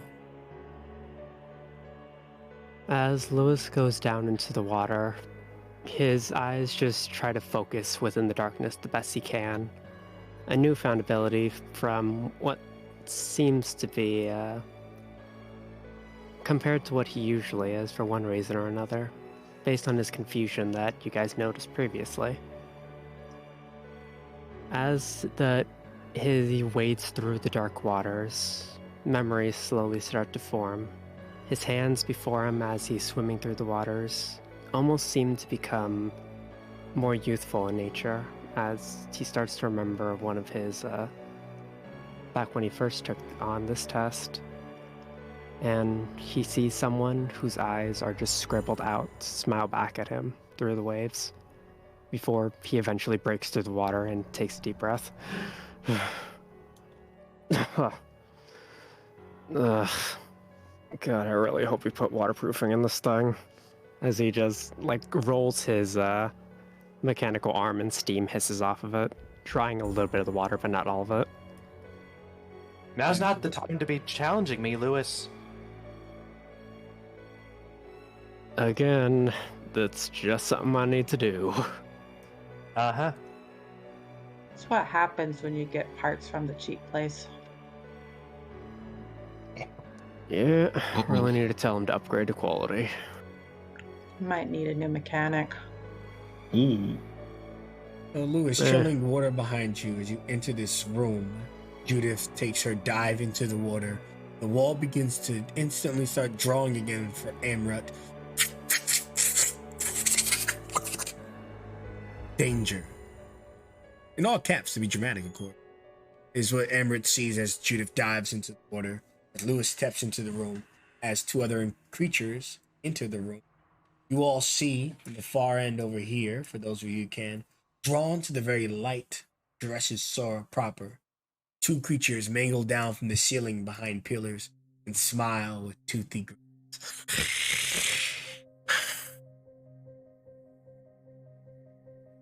Hissing at you, or breathing at you, or mouthing some insanity at you. Unfortunately, you don't have a deep speech user with. They circle around the pillars, hanging like monkeys, staring at you. And I'd love to say that they just keep looking and ask you, what do you do? They swing as though they were vines and approach you. At this point in time, Judith, give me your strength athletics check, and all of you will put you into initiative. Question: just because if I was able to watch them, would I have been able to see that it's kind of turbulent down there? Yeah, you would see the waters are turbulent. Just FYI, Jacobs is supposed to go immediately after me so he can come out of initiative. Thank you. I don't know if this would work at all, but would I be able to before I jump, seeing how turbulent it is, cast Mage Hand and use it as like a rudder kind of a thing to help me along? Oh yeah, you could. What I want you to do in order to do that is an Arcana, because it's gonna be difficult down here. Okay, yeah, no. Give me an Arcana first to see how well you can manipulate it, how much you understand this magic. You would try, but the current is too strong. Unexpectedly, it would sweep your way. Potentially, maybe your athletics alone is enough. Nope. Oh. So you summon the Mage Hand, focusing on the Mage Hand, and the waves use that opportunity to grab you and toss you about the room for a d6 plus 2 damage that you can roll. And you're also first in initiative. It's a 60-foot swim. You have a swim speed. No, I don't. So you may consider dashing forward. Okay. Yeah, I'll dash. Get there. So I took a d6 plus 2. Yes, 7 damage. You get smashed against the walls. So you dash. Normally you only be able to make it 30 feet, but the current is supporting, pushing you out. So I'll say that after you dash with your action, you're able to surface just outside the water to see Lewis. As Judith circles, do you prepare for the trouble as these creatures come swinging in? Lewis, kind of just hearing the various sounds, almost instinctively, just quickly draws his extremely rusted longsword and takes the fighting position toward the sound. Better get ready. We got company. You hear Judith come up from the water.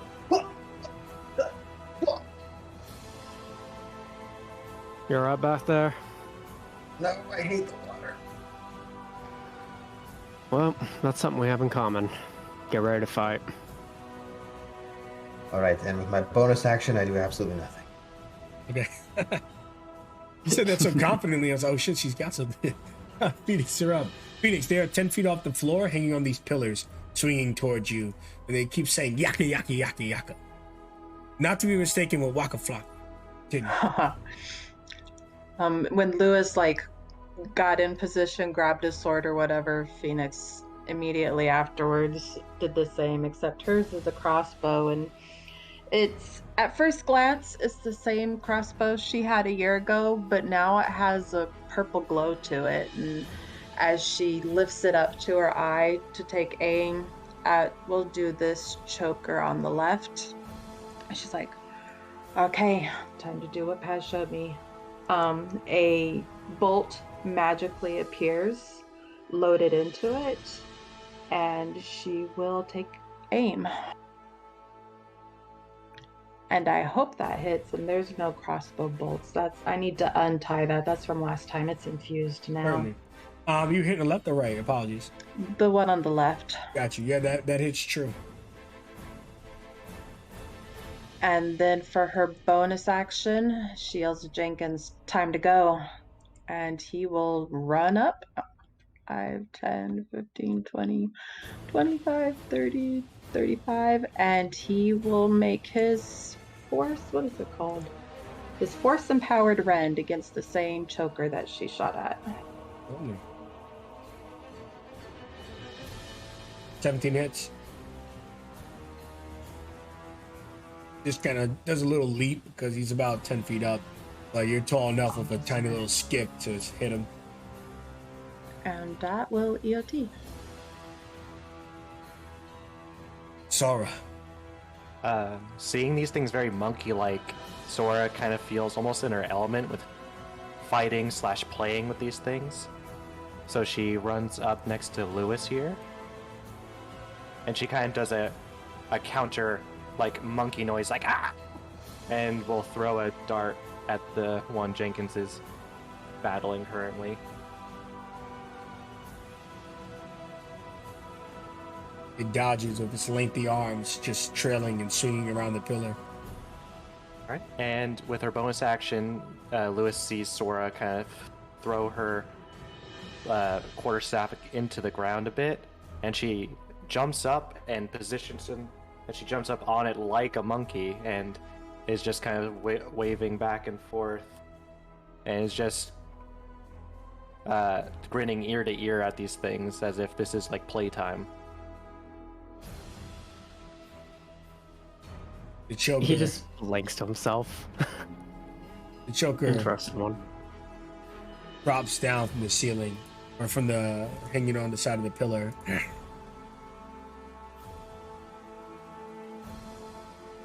And looks at Jenkins and begins trying to pull him apart. Armor class 15. 2 tentacles come out. Jenkins quickly maneuvers past the first one, but it was all a trick. The second one landing with such precision, critically hitting him.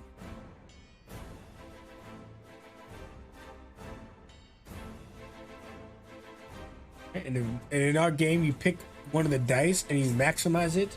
Those of you viewing, seeing the damage numbers being slightly higher, I now pick one of these dice here and they're going to be raised. We're going to pick the 1.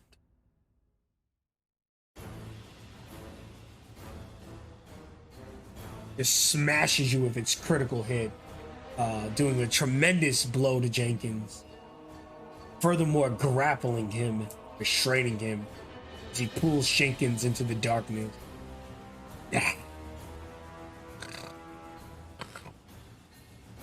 Oh, hell no. Sorry, it's the 19, the damage. Yes, sorry.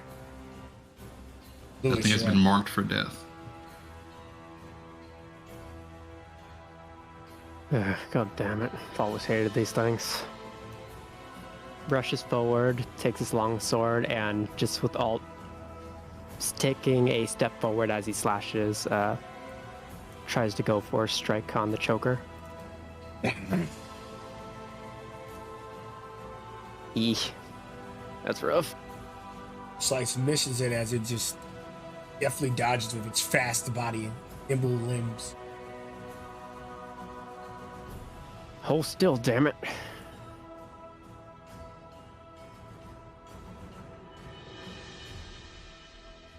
Joker looks at you for rebuttal, swinging back and forth as though to egg you on.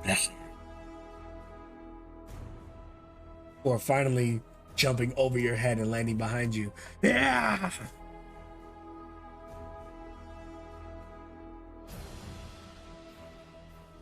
A 23 hitting you. Oh.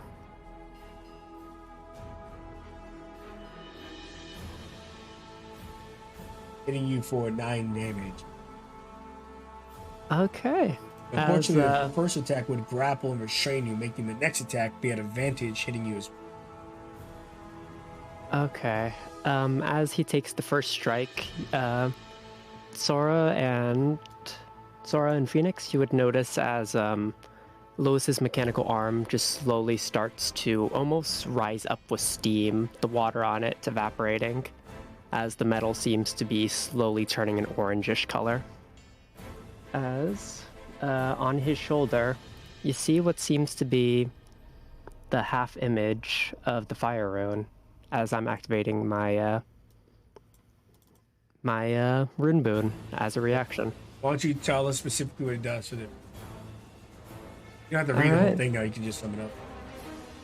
Summing it up, whenever Lewis takes damage, I could use my reaction to increase the next successful attack I land by 3, or I could add it to my next saving throw. It also ignores fire res, which is very nice. Awesome. So as your damage climbs, you get hit for a total of 18 damage. 9 with the first blow and another 9 with the second. Bludgeoning, piercing if resistances are a factor. But the choker has turn is complete, and you, my friend, are grappled. Emra, danger spews onto the wall, and you quickly have this feeling of dread. Your friends need you. I'll give you an option here. You can take the wave by letting it take you. I'll give you disadvantage on the save, but spit you out into the room. Or you can just try your own, relying on your athletics to see if you can make it 30 feet down and 60 feet across without a swim speed. Or do you have a swim speed? I do, actually, of 20. Well, there you go. Which means you could dash for 40 feet. So you know what? I won't do disadvantage. I'll do flat. And using your swim speed, normally I would actually give you advantage. But in this particular case, if you let the waves take you, I'll give you a flat roll because the waves are not exactly friendly. Awesome. He'll like hype himself up. Come on, you're trained for this. And he will do it. Hopefully.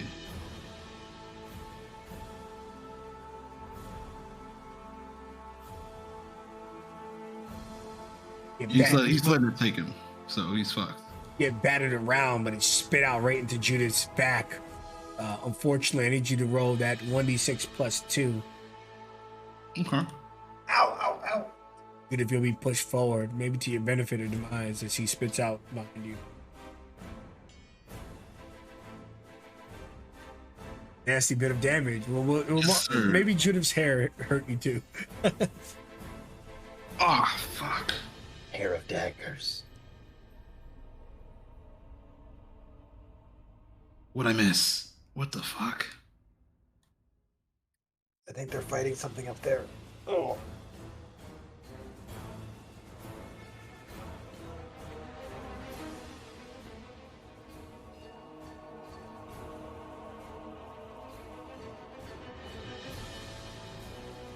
see the chokers are one's choking Lewis, and the other one is choking Jenkins, but you can't really see him.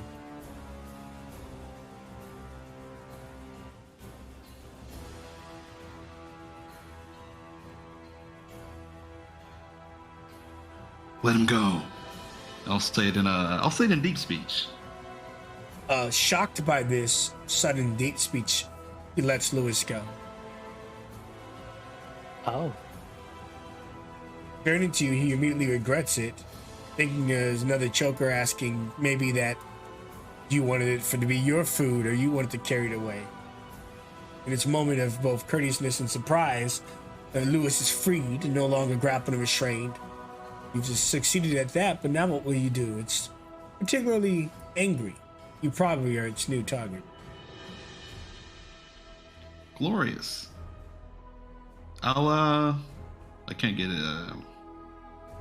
I don't have any reach when I get there, but I'll throw my dagger. Here we go.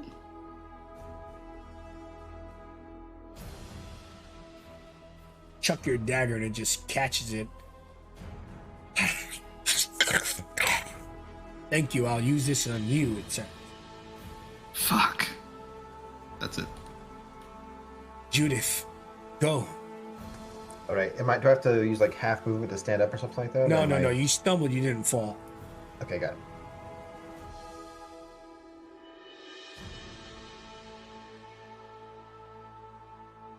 All right. I'll go 5, 10, 15.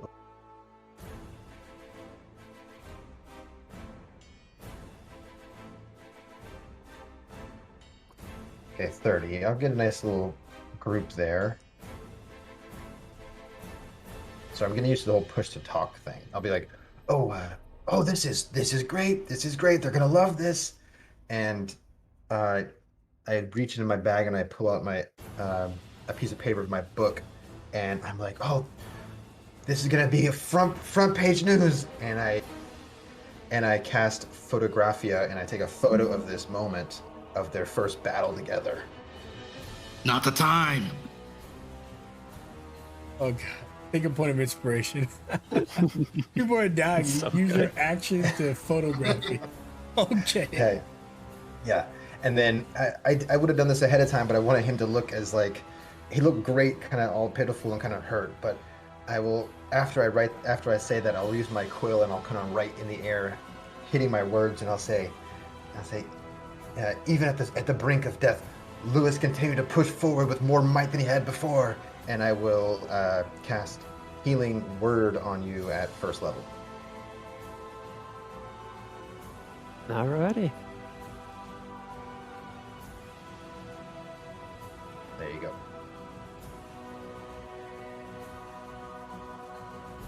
You're done. Phoenix, you're back up. Jenkins is down in the dark corridor. Yeah, that ain't gonna work for her. She yells, I have worked all year on him. You are not going to take him from me. She needs to move up here where she can get a good shot. I have 1 inspiration from winning some carnival games. Can I use it on this one? Use inspiration whenever you damn well please. She is going to take a shot at this choker that's got her friend. He hits it Not at you. Lewis. Jenkins, sorry. Yeah. The choker hits it at you. Your bullet flies, strikes right into its mouth. Describe the killing blow as he hisses at you. Since he turned around to hiss at me, he turned around just in time for that magic bolt to hit him right between the eyes. And as he lets out his death squeal, the magic bolt disappears, leaving him on the ground with a hole in his head.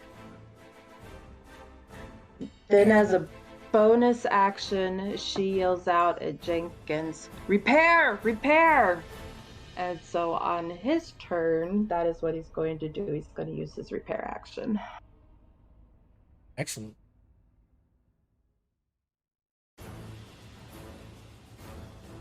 And DOT. Sora, standing from your staff, ready to fight. This choker just released Lewis and it's going straight for Emmerich. What do you do? Not on my watch. Anyone looking at Sora sees her foot come down in the middle of her staff, making it bow out, and she flings herself forward because she can move at half her movement speed while on this pole.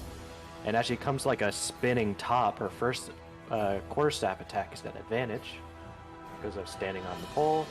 Ooh, drip. And bada booey. That hits. Woof.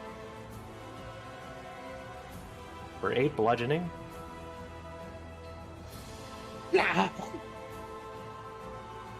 And like, as it comes down on top of his head, and she kind of flips through the air, and the end of the staff hits the ground, she's going to use her key point for flurry of blows and kind of do like a spin on the top.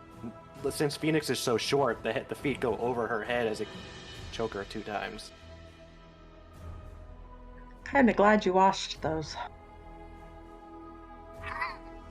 Oh, Damn. Damn! Your fist right in the face. So max one of those dice and let me know the total. Yep, 6 plus 4. So 10 damage on that one. Nearly taking the creature out, it's surprised. Surely you have nothing more to offer, it thinks. Primed to take its own attack and go ahead and roll damage again. But wait, there's more.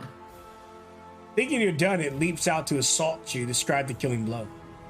So as Sora comes down, that first spinning kick lands the front of her foot against its jaw. As it tries to lunge at her, the foot comes again and hits him just so hard, people see the jaw dislocate in place before he just slumps over on the ground. That was fun. Oh, you're stopped playing now. That's a good thing, Sora. Fight is over. All are victorious. Well done. Thinking just victory. Phoenix is gonna run up to him and cast Mending on him one time. Oh, this is gonna be fantastic. The paper is going to love this. You guys have great synergy. Well, thank you. Your pictures. You didn't just take a picture of my butt, did you? No. I had to make sure your face was. Okay. Just wanted to be sure. That'd be very embarrassing if Master Zoo ever saw that. What's next? Although, Judy, if you're always taking the picture, when are you gonna be in it? No. I'm more of the one who is going to document all of your amazing things, and not about me. What? Wait, hold on. You're in the group. Yeah, You just I like know. hold your weird like paper like the other way to get yourself in the photo. No, the people will know my name when they see it on the paper of who is written by. Don't worry, I will have my time in the sun. Sora would walk up next to Lewis, and Lewis would feel a slap at the back of his shoulder. Well done there, old man. You managed not to pass out. Thanks. You did good yourself. No, I was just playing around. You visibly see his eyes twitch slightly. Anyway, where should we go next? I'm getting my knife. Oh yeah, I should grab my dart earlier. Hold on.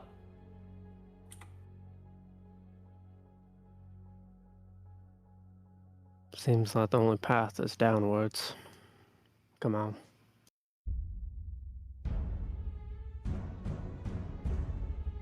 Well, travel down these stairs. You feel like you're descending to a new level, but that can't be because this is the right way.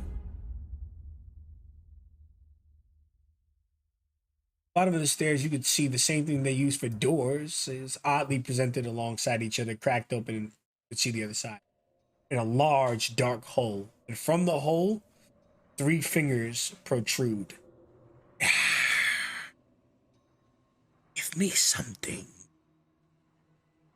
Give me something, and I treat you nicely. Strange creature rises up. You remember me? You are. I play hangman with you. Oh, that was fun. I liked your riddles. Yes. Give me something shiny, something nice, and I shall give you something from my endless hole. Oh, you like gold? Gold is for the fool who can spend it. Something else, something special. Gold has no value here. I imagine you're kind of lonely down here by yourself. Do you ever enjoy any music? Yes, music. Yeah. I have something, but I'll be upfront with you. It'll probably only last for a day. Would that be acceptable to you? Without music, life would be meaningless. One day with it gives me meaning. She will reach into her bag. From her tinker part of being a rock gnome, she has a music box that she had been working on and tinkering with. But she can always make another one and then that one will disappear. So she will take it out and present it to him. She'll open up her hand and it sits in her hand. It's a circular black box with silver trim on it. And when she opens it, kind of like a dark and spooky musical tink, tink, tink, tink comes out of it. And she will just hold her arm extended out to him and see if he wants to take it from her palm. He puts his fingers forward, slowly grasping it. How pretty. Little pretty box. He opens it, and what kind of song would you say plays onto it? I knew I should have saved that link. I have a song saved, but you'll have to come back to me. Certainly. So, as he's listening to the song that Phoenix is going to give us, the rest of you, he asks you a question. A deal is a deal. I can give you a truth. I can give you something useful that you could keep or use. Both are more valuable than mere words or material thing.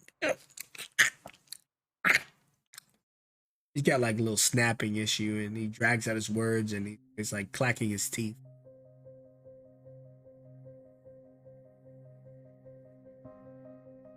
The truth, huh?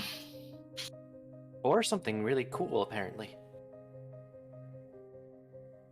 We are here to capture this thing, so maybe it could be information about it to help. Like if we're going the right way. Or, the item itself could be very helpful with us dealing with capturing this thing, too. You never know.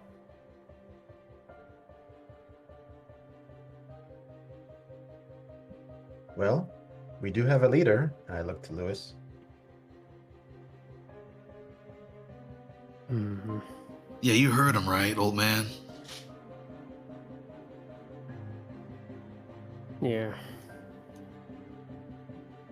Would we be able to pick out what this truth might be about? Ask a question? Or is it just something that you'll just give us?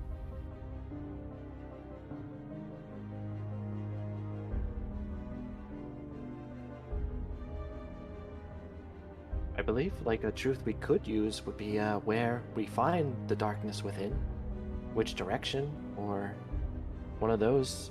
I guess we have to be more specific about it, but that would be my guess. Possibly.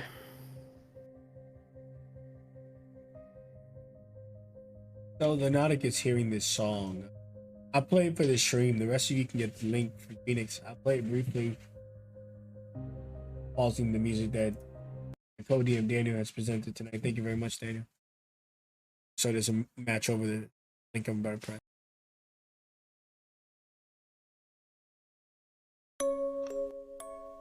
So the music you guys are hearing on the stream right now, that's how the music box sounds that the Nautic has. And he's dancing to it like Gollum in the Ring he first gets the ring, he's jumping up and down. This Nautic is jumping up and down in his hole, whirling, lifts it up to the sky. Shiny, purpose, meaning. And it goes similar, and that is what you hear. Then you may resume the music. Thank you very much.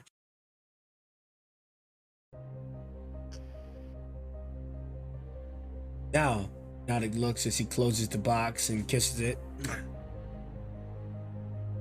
Choose a truth that will serve you. Something simple that will aid you. I'd like a truth.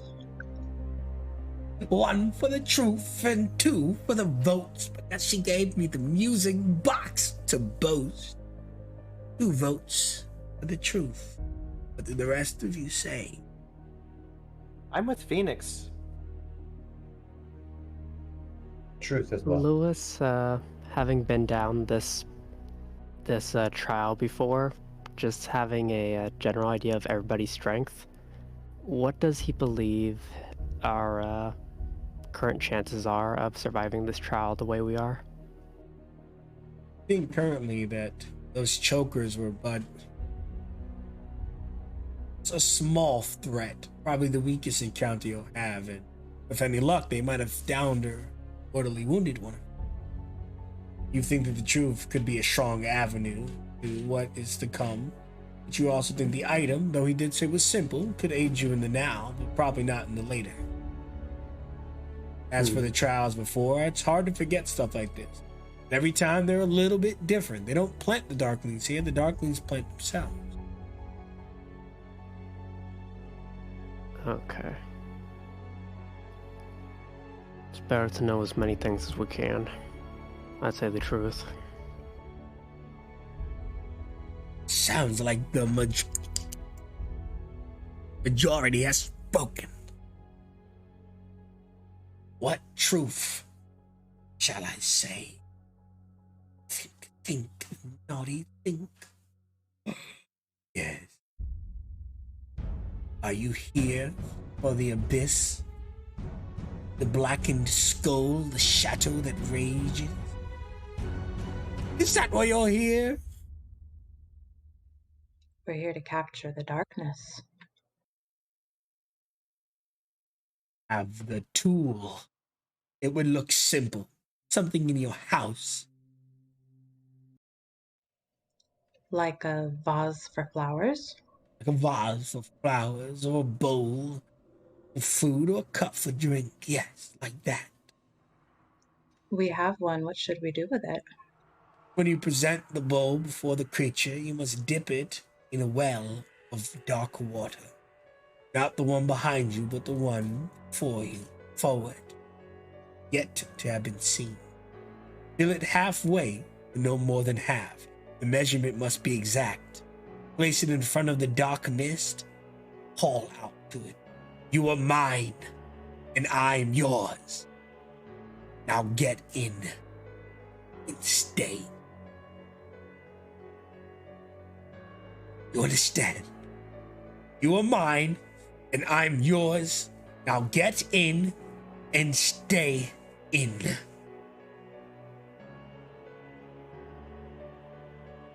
Got it. You see Goodbye. James there writing it down. He dives back into the hole. You can hear him scampering away. And he seemingly goes for several feet before the sounds disappear. By gods, this hole may be endless. Who knows? He keeps going. Well done, Phoenix. You made him so happy with that box. I'm glad he liked it. We gotta fill this thing exactly half full. I wish we had a replica of it or something. That's gonna be a little tricky. Well, we could always dip it sideways, and then once it's midway, pull up. That's how I tend to do it. Huh? We'll figure something out. Thank you, though, Sora. I enjoy your ideas. Thank you. Master Hema didn't think so. Always thought my head was in the clouds. But I thought that's where it's supposed to be. It's a good place to have it. All right, leader, which set of doors are we going through?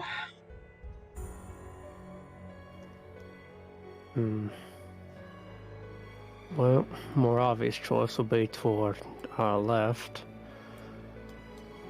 But the middle ones do seem quite peculiar.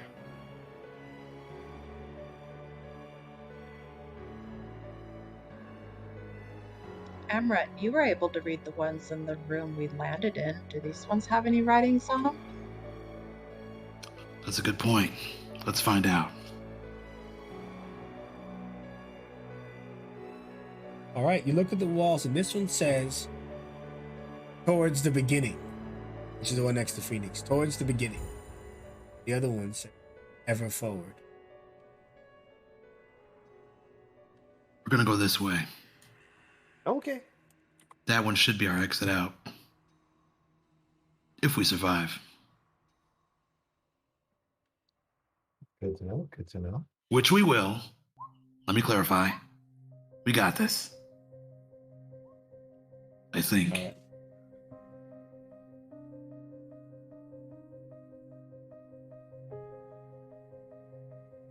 Door opens to a massive room, just as barren as those before you. Maybe no one's put up artwork or furniture in the mouth that feeds, despite it being their home, or more appropriately, their prison. In the middle of the room, you can see a wall of beads. Beautiful beads. Black beads. As you step forward to it, Amrit, you appear within it, alone, able to see out, or no one can see in. Did he like just vanish from in front of us? Correct. Oh, lost the ram, man. Oh, What shit. was supposed to happen? He's gone, nowhere to be seen. But Amrit, from your side, certainly because of roll 20s, new walls, you could see all of them. Don't come any closer. We can't hear him, can we? You can't hear nothing. You just see these black beads, and they begin to shake, ring like you can think of it like I think they're called chimes, wind chimes.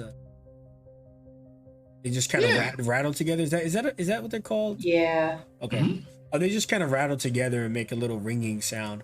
And Jude, if you see the doors trying to close, it's going to close with you there or without you there. All right, move out of my way. Move out of my way.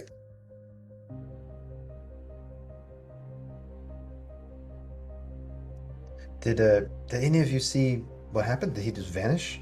Yes, he walked forward and now the beads are singing at us. No, Phoenix kind of wants to like put her hand forward to see if there's an invisible wall that he walked through, like it's an illusion of some sort, just from where she's at, because she's right behind where he disappeared.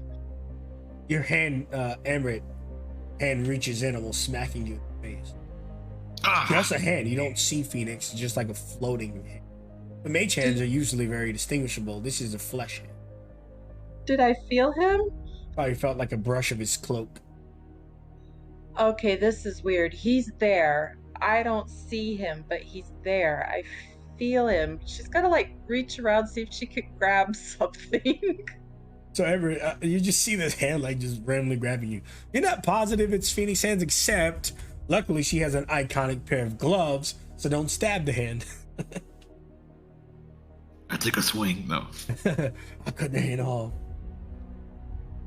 I'll give her a high five. No one's touching your hand, Phoenix, and you don't know if it's Amrit. But he disappeared. Like she wants to grab something and try to pull it towards her. All right, so as he touches Now your she hand, is only 3 foot tall, so she might be grabbing like your waistband or something. I don't know. Yeah, so it wouldn't be your shoulder. So it's like your mid cloak or your belt area. So he like brushes your belt and you grab her hand, and Phoenix, you can try to yank him forward. I'm not very strong, but let's see. Give it a shot. Hey. And unless you're gonna resist, Amrit, I'm satisfied with 16 pulling you. Sure, yeah, let's go. You're pulled out of the shadows. As you leave this room, You have a feeling that you don't want to go back in there. Like, that's totally weird. You weren't there. I didn't see you, but I felt you. Where the hell are you invisible? Are you pulling out invisible on us and not telling us? No, I was inside, I think. Inside what? Oh, have the beats stopped moving now? Yeah, they stopped moving without him. It looked like, based on Lewis's understanding of the mouth, that something was being summoned within, but when Emmett was removed, stop. Okay, don't go near the singing beads. Hug the wall, I guess. Yeah, it might be like floor pressure.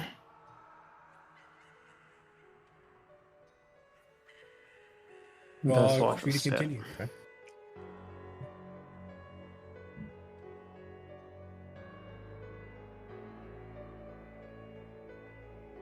I don't know. I got a strange feeling. I don't want to go back in there.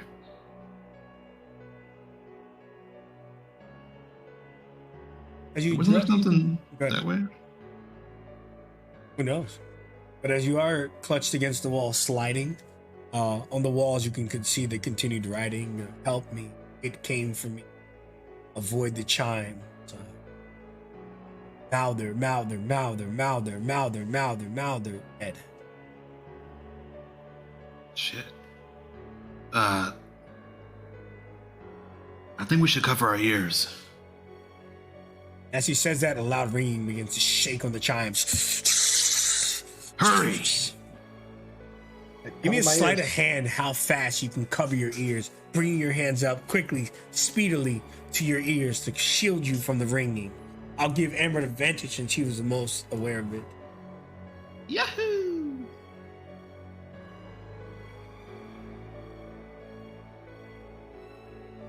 All of you except Phoenix and Lewis are able to cover your ears in time. Those two individuals need to give me wisdom saving throws, and yes, it's magical. Fantastic. And Judah, Okay. too. Doesn't matter. Oh, Oh, Judith failed no. too. My bad, Judith. Okay, so the three of you hear a loud ringing in your ears, and Lewis, your eyes go pitch black, and you begin spewing nonsense to Amret, and the same Phoenix to Sora, and Judith to Jenkins. But as each of you are spewing nonsense, he comes. He'll be here soon. These are, you thought it was a hostile takeover, and surely it was, but these are the lost souls warning you that Malder approaches. Malder's not meant to be on this level.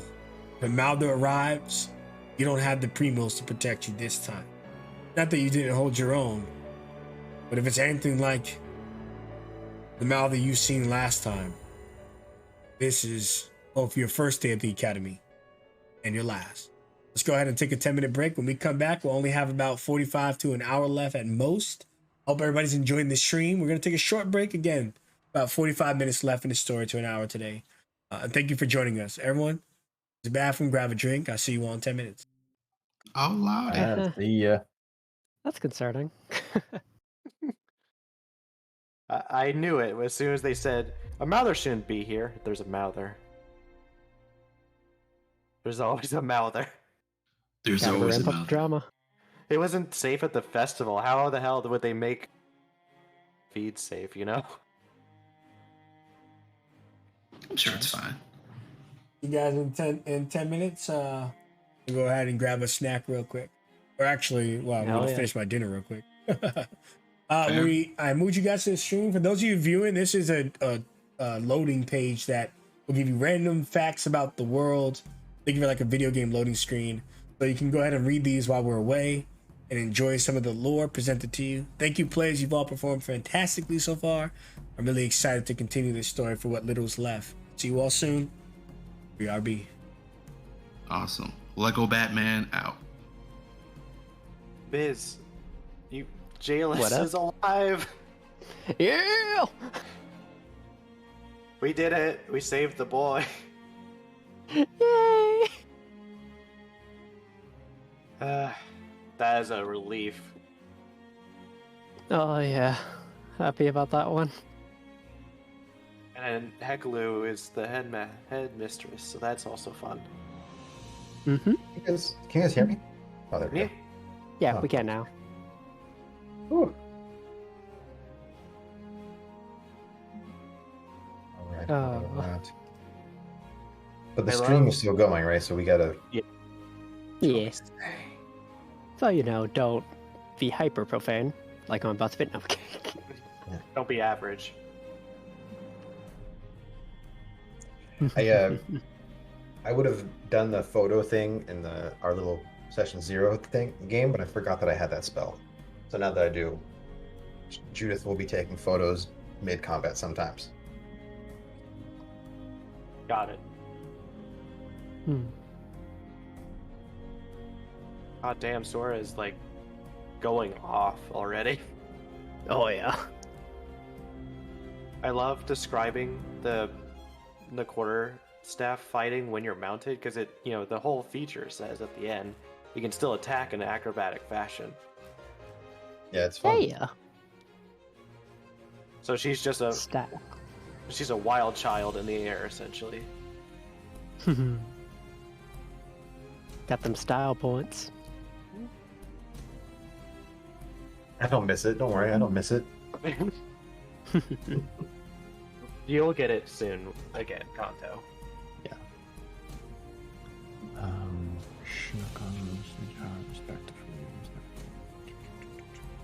Oh, I forgot I had that carnival trinket.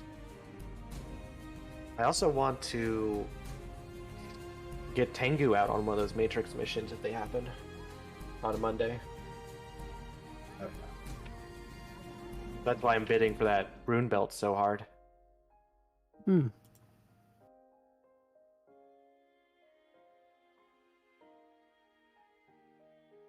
That thing is wicked good.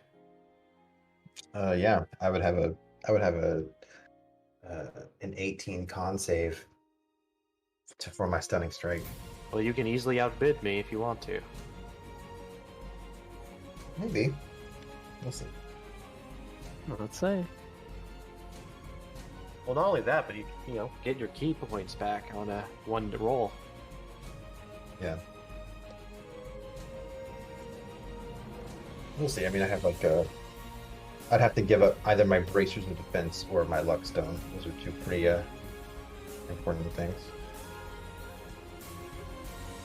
By the way, Sakura, I'm greatly enjoying Jenkins. Thank you. She was about to do something stupid going after him. Like, if they would have pulled him farther, she would have gone running. She would have left y'all in the dust and just gone after her thing. Oh, It's okay, I get it. understandable, but we're gonna be chasing. You can't outrun Sora, so it's good. Oh yeah, I mean, she's 25 foot speed. You guys are all faster than her. Yeah, Oh. Sora's like 40 currently. Speedy.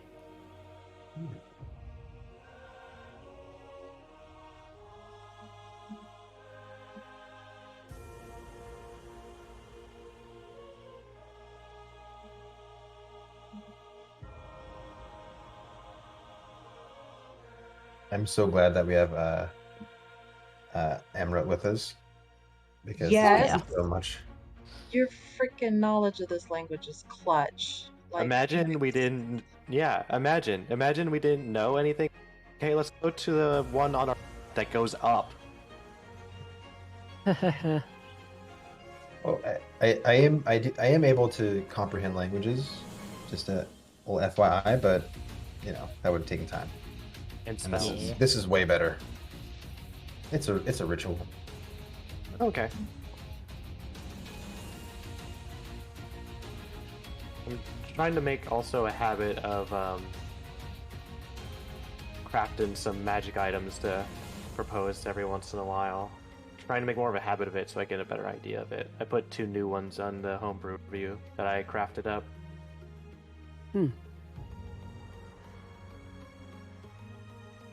It's the let's see. I did Mega Blaster Cannon and the Funerary Whistle Gauntlet. Heck yeah. Get the One is creative it? juices flowing. One's essentially just Mega Man's thing, but you know, D&D. Hee hee hee. So Corey, I didn't know if about the whole character art thing. I was like, oh, fuck, I'll just drop it in the thing, just in case people want to see what we're working with. Yeah, I'll do that too. Yeah, we paid a lot of money for it. They're awesome. They really are. I am in love with Sora's look so much. I mean, it's a whole character thing, so.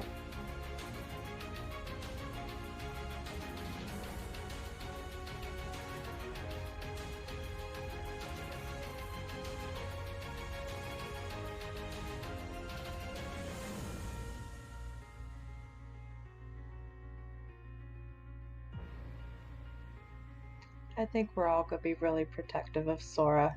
Love her. Here's the thing, you have to really tell her to be good at stealth, because if you notice, she has like one bell on her wrist and one bell sash. So you always hear her bells ringing. Oh no! That's awesome. Well, then I feel better about giving you the light then. Again, she's distracting, that's her whole thing.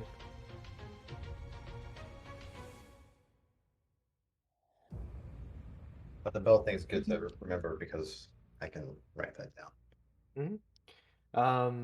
And yeah, as I keep saying, the markings on her clothes aren't just there for design. There's a wrapping around her quarterstaff that has all these designs on it too, and she called it her baby cloth. It's all part of like what she's trying to figure out. I'm sure we'll get into some of that, but the RP thing later on. Maybe we can help each other. In Session 0, she said she wears it to like maybe one day someone will recognize what all those symbols are. Yeah, I get that she's not sure who her parents are. The bells where are the bells at again? So if you look at her right wrist and then the one on the sash that's flying up.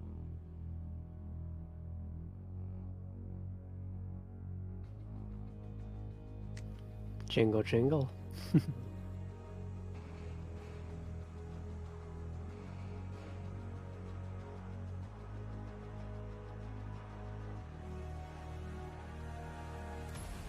Time check. How much we got left in that 10-minute break? Is anyone aware?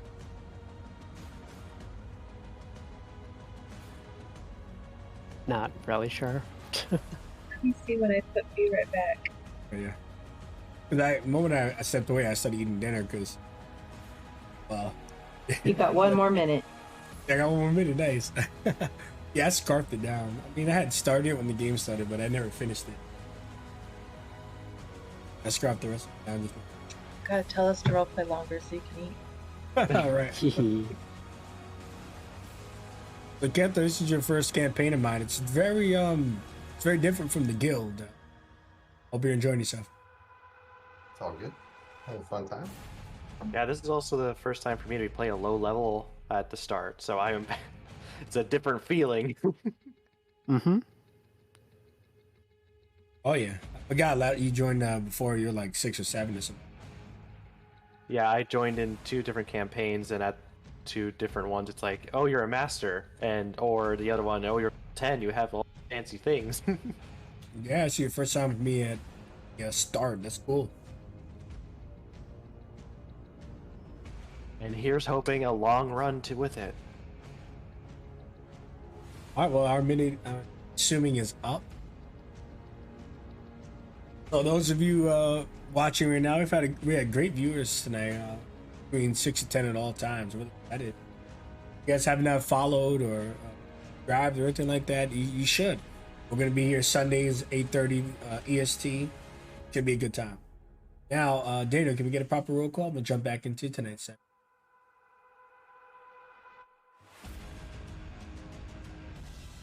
We need to roll call Daniel. He might have stepped away for the break. We might have lost Daniel. I was stuffing faces like you. Oh, okay. There we go. There we go. All right. Average. Average take 2. Alright, come back. Alright, Bissian. Justice is always on time. Okay. Hi. Kato. Yes. Dari. I am here. And Sakura. It's coming to get us. It is. Alright, all present accounted for. Much. All right, everybody. Resume tonight's story. You guys have just heard the chimes, friends' minds stolen from them. Luckily, it wasn't the threat itself, but someone warning you of the threat. Your time here may be over sooner than you think. Perhaps that's your lifeline, or you need to beeline to the end. Whatever the case is, the floor is yours. Continue with extreme caution. Sora would lean over looking at Amrut and then look to Phoenix and grab her by like an overall as she pulls one arm over with her bicep pressing against one ear, the palm of her hand reaching around over her head to press into the other ear. We gotta go quickly! And she tries to pull Phoenix along. So is Phoenix still kind of out of it in a daze?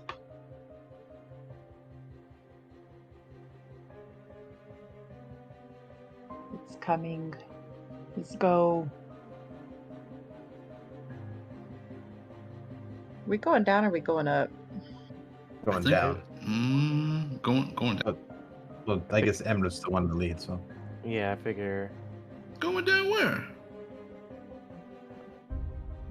That's fine. But like where? Is there a doorway? Yeah, I feel like we should be going up. No, there's a Judith will just kind of look like, hey, there's a path up to the north. Is there one down there? No. Okay, quickly go up, back up.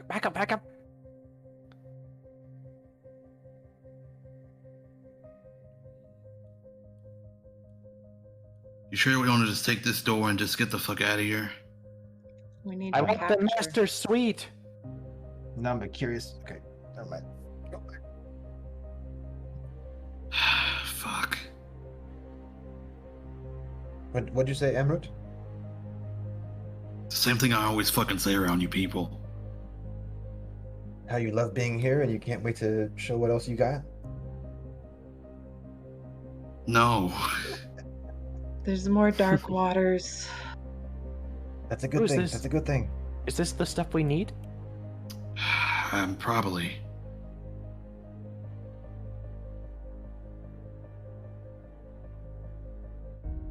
Oh boy, it's dark down there. Are we supposed to dip the vase in these waters and take it with us? So as you guys are in there, you see running up these stairs. Oh, hell no! Hey guys! Glad to see you're still alive. Barlow yells back. Oh, they haven't found it yet. Looks like we just caught up. I wonder what it is.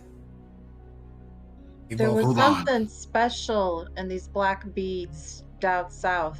We got one. I got it in my bag. You might need one if you want a chance.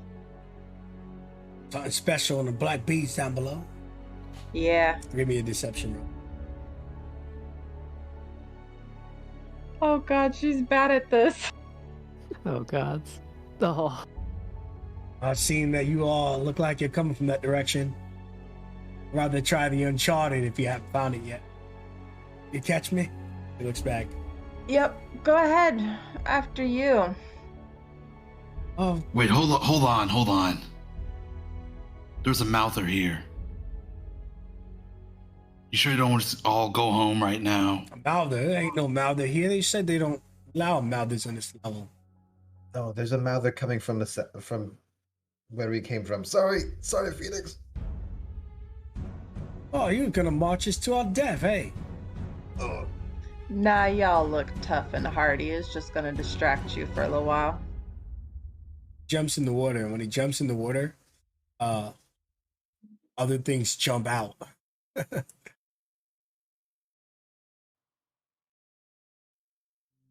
Now Oh. which brings me to my next point. We jump in to initiative. A lot of jumping going on. Maybe even more when Sora's turn comes around.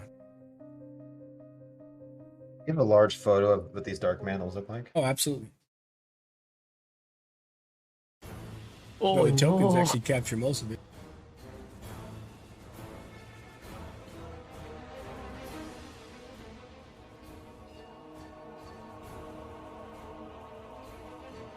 So Oh, no. Tasha immediately rolls. Barnacle, careful!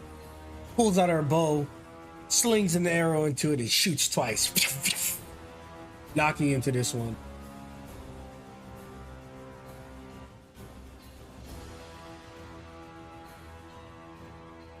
Both attacks landing true, doing 20 damage to this dark mantle.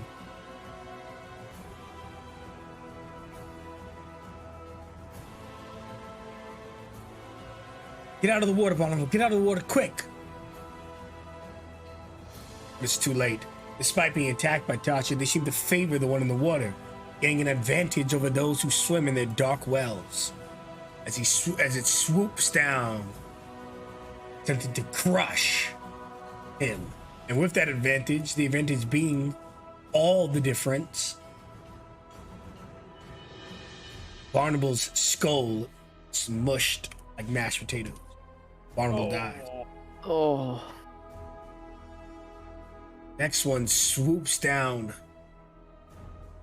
towards Lewis. Lewis, as it tries to crush your head. A natural one, says it flings right past you. This one juts down the hallway, skidding on the ceiling to avoid opportunity attacks, and launches onto Gambit's face. Gambit, actually might, doesn't. Gambit just knocks it away with his large arms. Sora, you immediately take action. No, I liked him, you squid jerk! And she's going to stand here and just swing her staff about. Going for one-handed. It hits. Blap. And then she will, with her bonus action, mount her staff.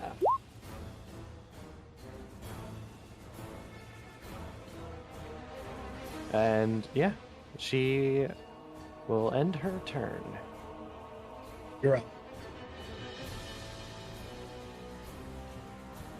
Alrighty. I want to get in the water. No. I'm thinking about it. Stop thinking about it. If Oh, you start God. moving that way, Phoenix will grab a hold of your waistband and say, dummy. Alright. I'll go back here. I like throwing shit, right? I'm throwing another dagger. This one.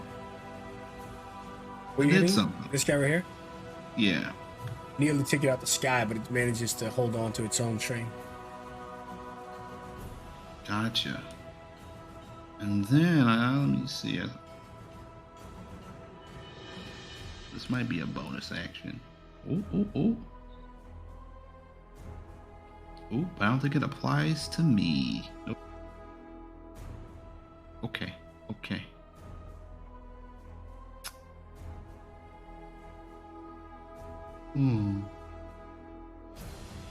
I got some shit to figure out. But until then, that's all I'm doing.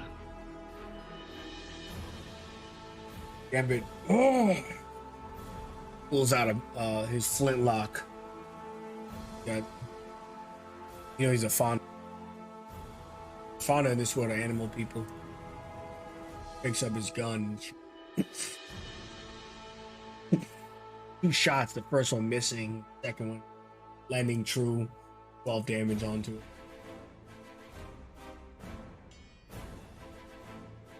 We got trouble. How's Barnable? Tasha lets out almost a weak cry. He's dead. She didn't know him well, but she would have hoped everyone that 50% bringing in all of Phoenix, you're up. I'm guessing she doesn't have a clear shot of the Dark Mantle on Gambit right now. No, it's way too much cover. Yeah, so she is going to... She got a decent shot at the one that's already weak here.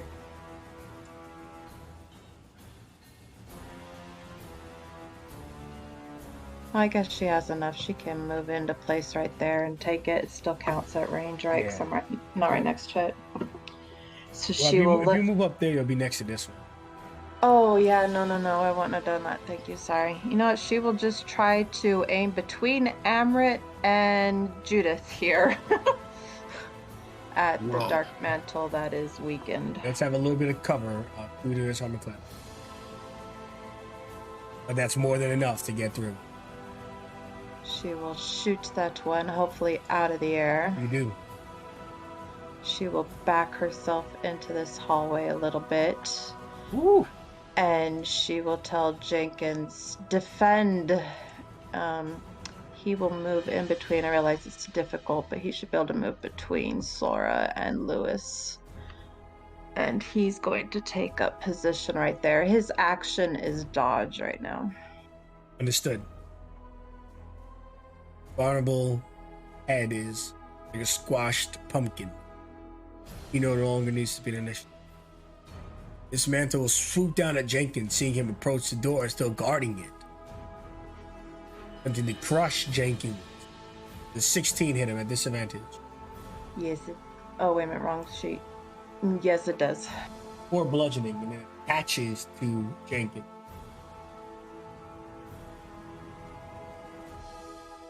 Not that he needs to breathe, but if he had to, he would be able to.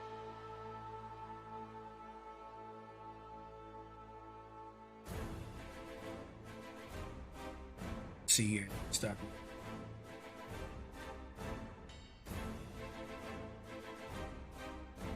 This Dark Mantle swoops down onto either Judith or Amrit. Let's see who's the lucky one. Top, down, left, right. You know the drill. D2's coming out. 2, top, down, left, right means Amrit. This one swoops down onto Amrit.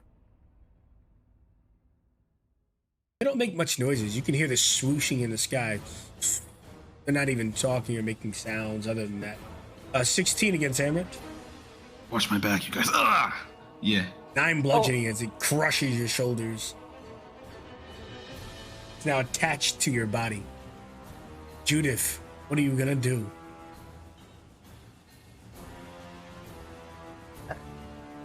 Shit. Amber, you're blinded, by the way. You're unable to breathe and you're blinded while it's attached to you. Whoa! I'm if I can't use a firebolt at maybe a disadvantage against something other than that one. If any creatures within 5 feet of you have disadvantage on range attack. Any creature, doesn't have to be the target of your attack. Okay. Then I'm going to. Okay, I guess I just will reach into my bag with my other hand and pull out my dagger and say, "Get off of him!" And I will try to stab with my dagger. What the fuck am I doing? Okay. Stab the Dark Mantle. Holy shit. Nice dig into its flesh as black inky blood spills onto your wrist. Oh, hold on. Black inky blood. I'm gonna. Can I reach into my bonus as a bonus action and like pull out like an empty ink bottle and try to put some in there? Absolutely. Okay, great. That would be it. It looks perfect for writing. Lewis, you're up. God, I love Judith. Okay. Judith, kind of seeing the direction all these Dark Mantles are running, just turns towards Sora. Hey, Jumper, you think you can handle things over here? Horns might need a little bit of assistance. You got it, Gramps. Lowe's proceeds downward, and it's just seeing this dark mantle be a nuisance. Swings up full charge, applying all of his body weight to the strike. Let's go. Bop. Okay. I'm unsure if 12 will hit, so kind of just noticing that his form is a little bit off, just adjust himself. I'm going to be applying Master's Guidance. I essentially have a pool of points that I could use and increase my results by that number. So I will be increasing it by 1 more, just in case. You hit 13 damage onto the target. Alright. And in addition, because I have Steam Release going, it deals an additional 3 fire. Perfect, because after your damage, it has 3 hit points. Describe the kill. Oh, perfect. Lewis, rushing over, seeing the Dark Mantle, performs what seems to be an almost a very well-practiced strike. Every motion as efficient as possible as he strikes forward with his left arm, and the flames that are building up in his mechanical arm trail across his body as his veins start to turn a fiery red color, and flames crawl across his blade as he slashes across the Dark Mantle, chopping off the tip of it. Excellent. Anything else, sir? And as the creature its blood starts to boil away, he just lets out a slight amount of steam from his mouth as I'm going to bonus action Second Wind, because I'm gonna need some HP. Oh, nice. 10. And that is all. Thanks. Reed. We've brought down a man. They have the advantage. He jumps into the water, disengages, and goes for the door. I'll win this! You see he's got the vase that is attached to his waist. It's really obvious because it's a large object. He goes to try to open the door. When he does open the door, she'll be able to do this turn, but not much else. Inside the room. Oh. Probably the darkness. And Creed takes a step back. I think I found it. What are you doing? Go get it then. Yeah. He's too afraid to continue. Quill moves, jumps over Gambit, jumping and leaping into the sky, comes out with his dagger. Striking the Dark Mantle for 4 damage before landing behind it.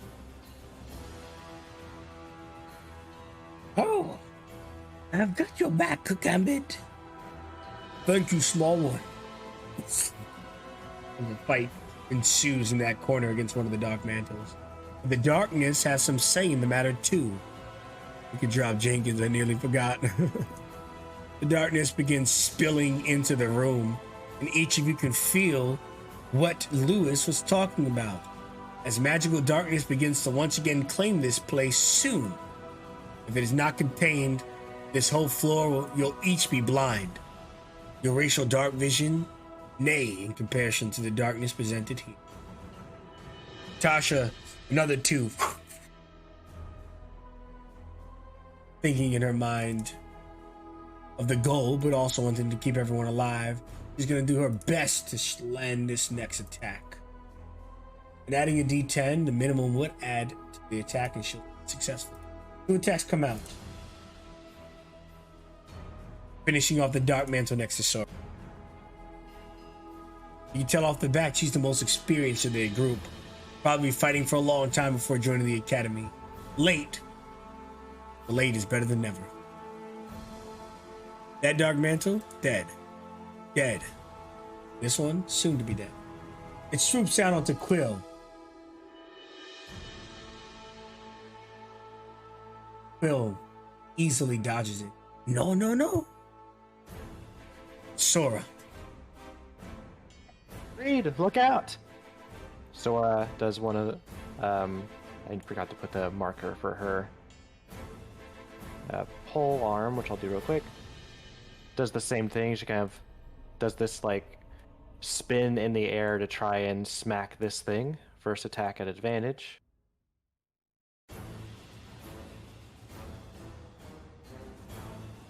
Oh, good thing for advantage that hits.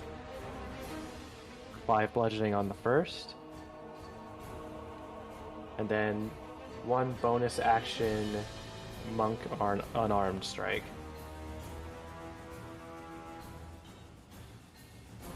It hits. For another 6 bludgeoning. So that was sword move there. So that was 5 feet. And as she's on the staff, looks over all the way to Phoenix. Quickly!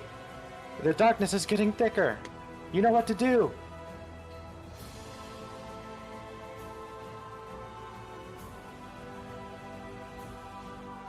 Emra, catching your breath as the Dark Mantle is ripped off your back from your 2 allies. What are you up to, sir? Question. If you were in the water, would it be like 10 feet to move from a water space to like on land here? Yeah, it's 10 feet. It's 10 feet, but with your swim speed, you'll be fine. Okay.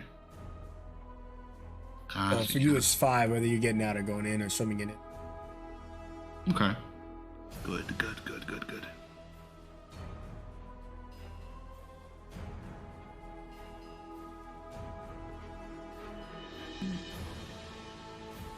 25, 30. As I move away from the healer and by the darkness. Darkness calls to you. Vicious cycle of endless horror, reminding you that this may be a trial. It's no mere test. What do you do?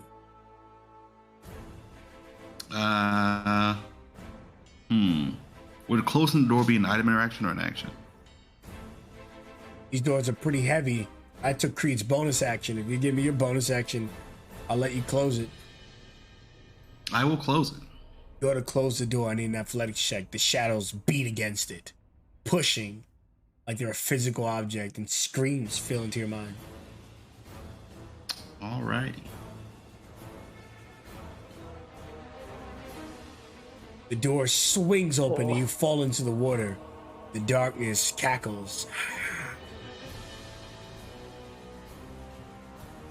Creed looks and goes, I think I'll accept the cultist. I'm getting out of here. F Zion's hope.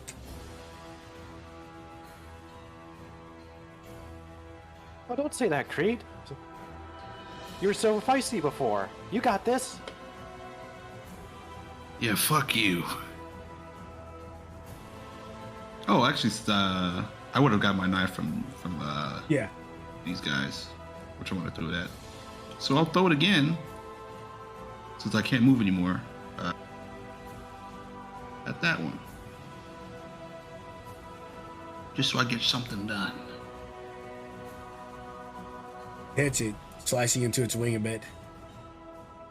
Awesome. That is it. Gambit quickly takes another 2 shots at disadvantage for the creature's far too close. But this time he pulls out a musket.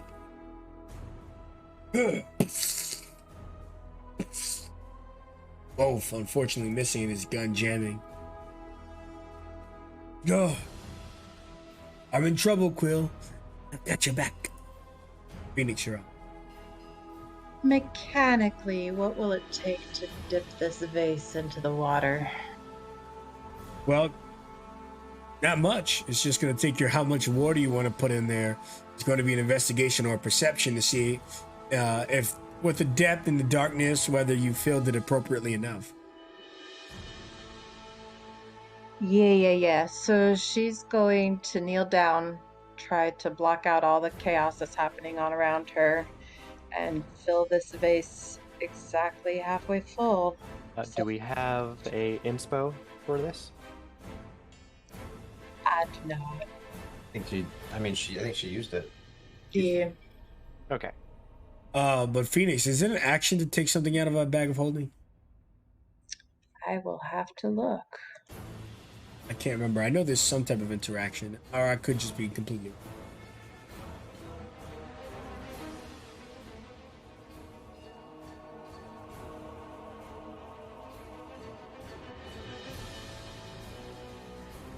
I don't see it. I just scanned it though. Let me share it. Retrieving an item from the bag requires an action. Gotcha. Tracking. That's going to be her action. Who comes after?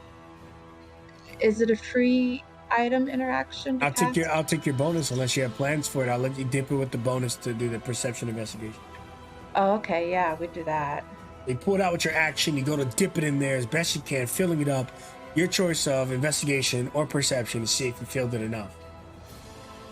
Fingers crossed. It's tough. I'd say the answer right now is 50-50. You think you did, but it could be wrong. Who knows how that darkness will react? It's already a physical form. But seeing Phoenix just try to measure out the vase and starts getting water, he just looks over his shoulder as he's most of his body is facing the thread head. Be sure to double check that thing. We don't want it to backfire on us. We only get one chance. Going error into excellence. If it seems like they'll fail, then I'd be able to allow them to reroll, I think. That is correct. If they miss an attack or fails an ability or saving throw, well job there. He's playing the homebrew subclass Old Veteran Fighter. It's all about taking the youngins further. Phoenix, are you satisfied with 11, or would you like to re-roll? Sorry, Renolo. Well, I'm not gonna waste it. I mean, he used this, so yeah, I guess we'll re-roll. I hope it's not less. Here's the hoping. It's there to be used. Mention in the game. Well, what better? Slightly better. Well, 12 is better because 12 is exactly what I need. 11, you were short, so I gave you the 50-50. You just dip a tiny bit of water out and you got it. There's no check required. You understand how much you need in there. Cool. So she will use the rest of her movement, I suppose. That's 5, 10, 15. It'll be difficult while carrying that vase. It's a big vase, if you remember. I wonder if I can give it to Jenkins, and even though I say the words and I'm far away, as long as he puts it down in the room, it's worth a try, right? Well, one way to find out. Yeah, so if that's as far as she can go right there, she holds it out to Jenkins. Put this down over in the doorway. He has movement. Well, does he have enough movement because it's difficult? So he gets it from her there. That uses 5. So that's 15. Moving through these guys is like 25. Oh, the dark mantle's flying. You can take a left step over there for 20. Okay. And then 30. He has 40 foot. Well, 40. No, it would be 35, and he has 40 feet of movement. So he can put it down in the door. Okay.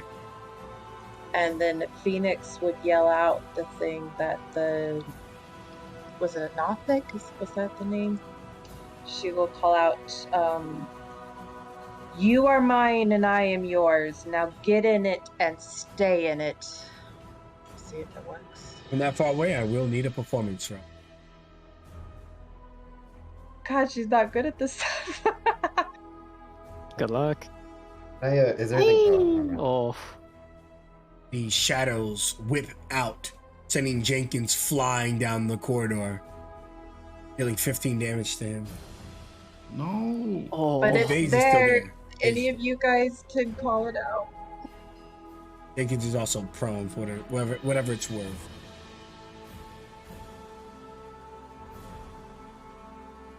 Oh, I will EOT. Where's the vase right now? It's right here. Let me see if I can Right in the find doorway. vase as- Okay, it's in place.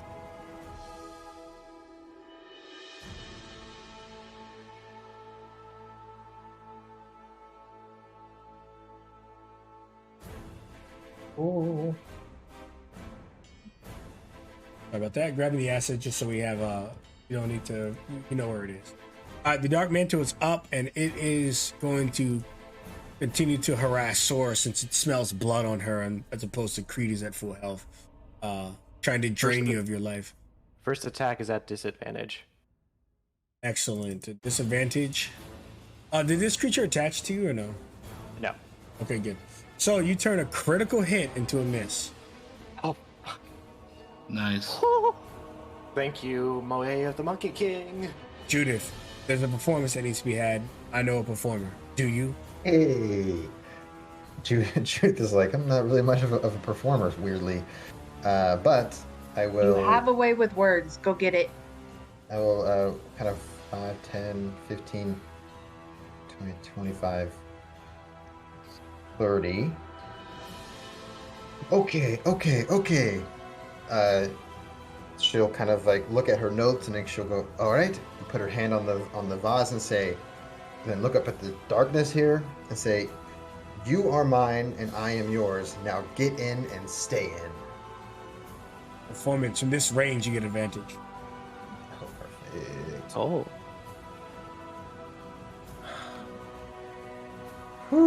See the darkness cackle, but eventually grow small and get absorbed into the vase, and every single one of the dark mantles instantly drop dead when the darkness is.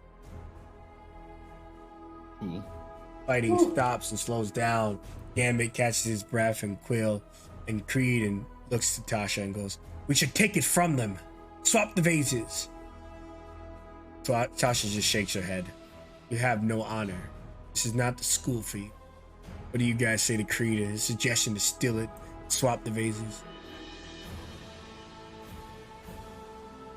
Judith just takes a note of what he just said, and if we're not in initiative anymore, We're not. If it's okay, when he turns around to sees me, I just go, and I take a big flash right in his face so I can remember what he looks like. Ah, what sorcery!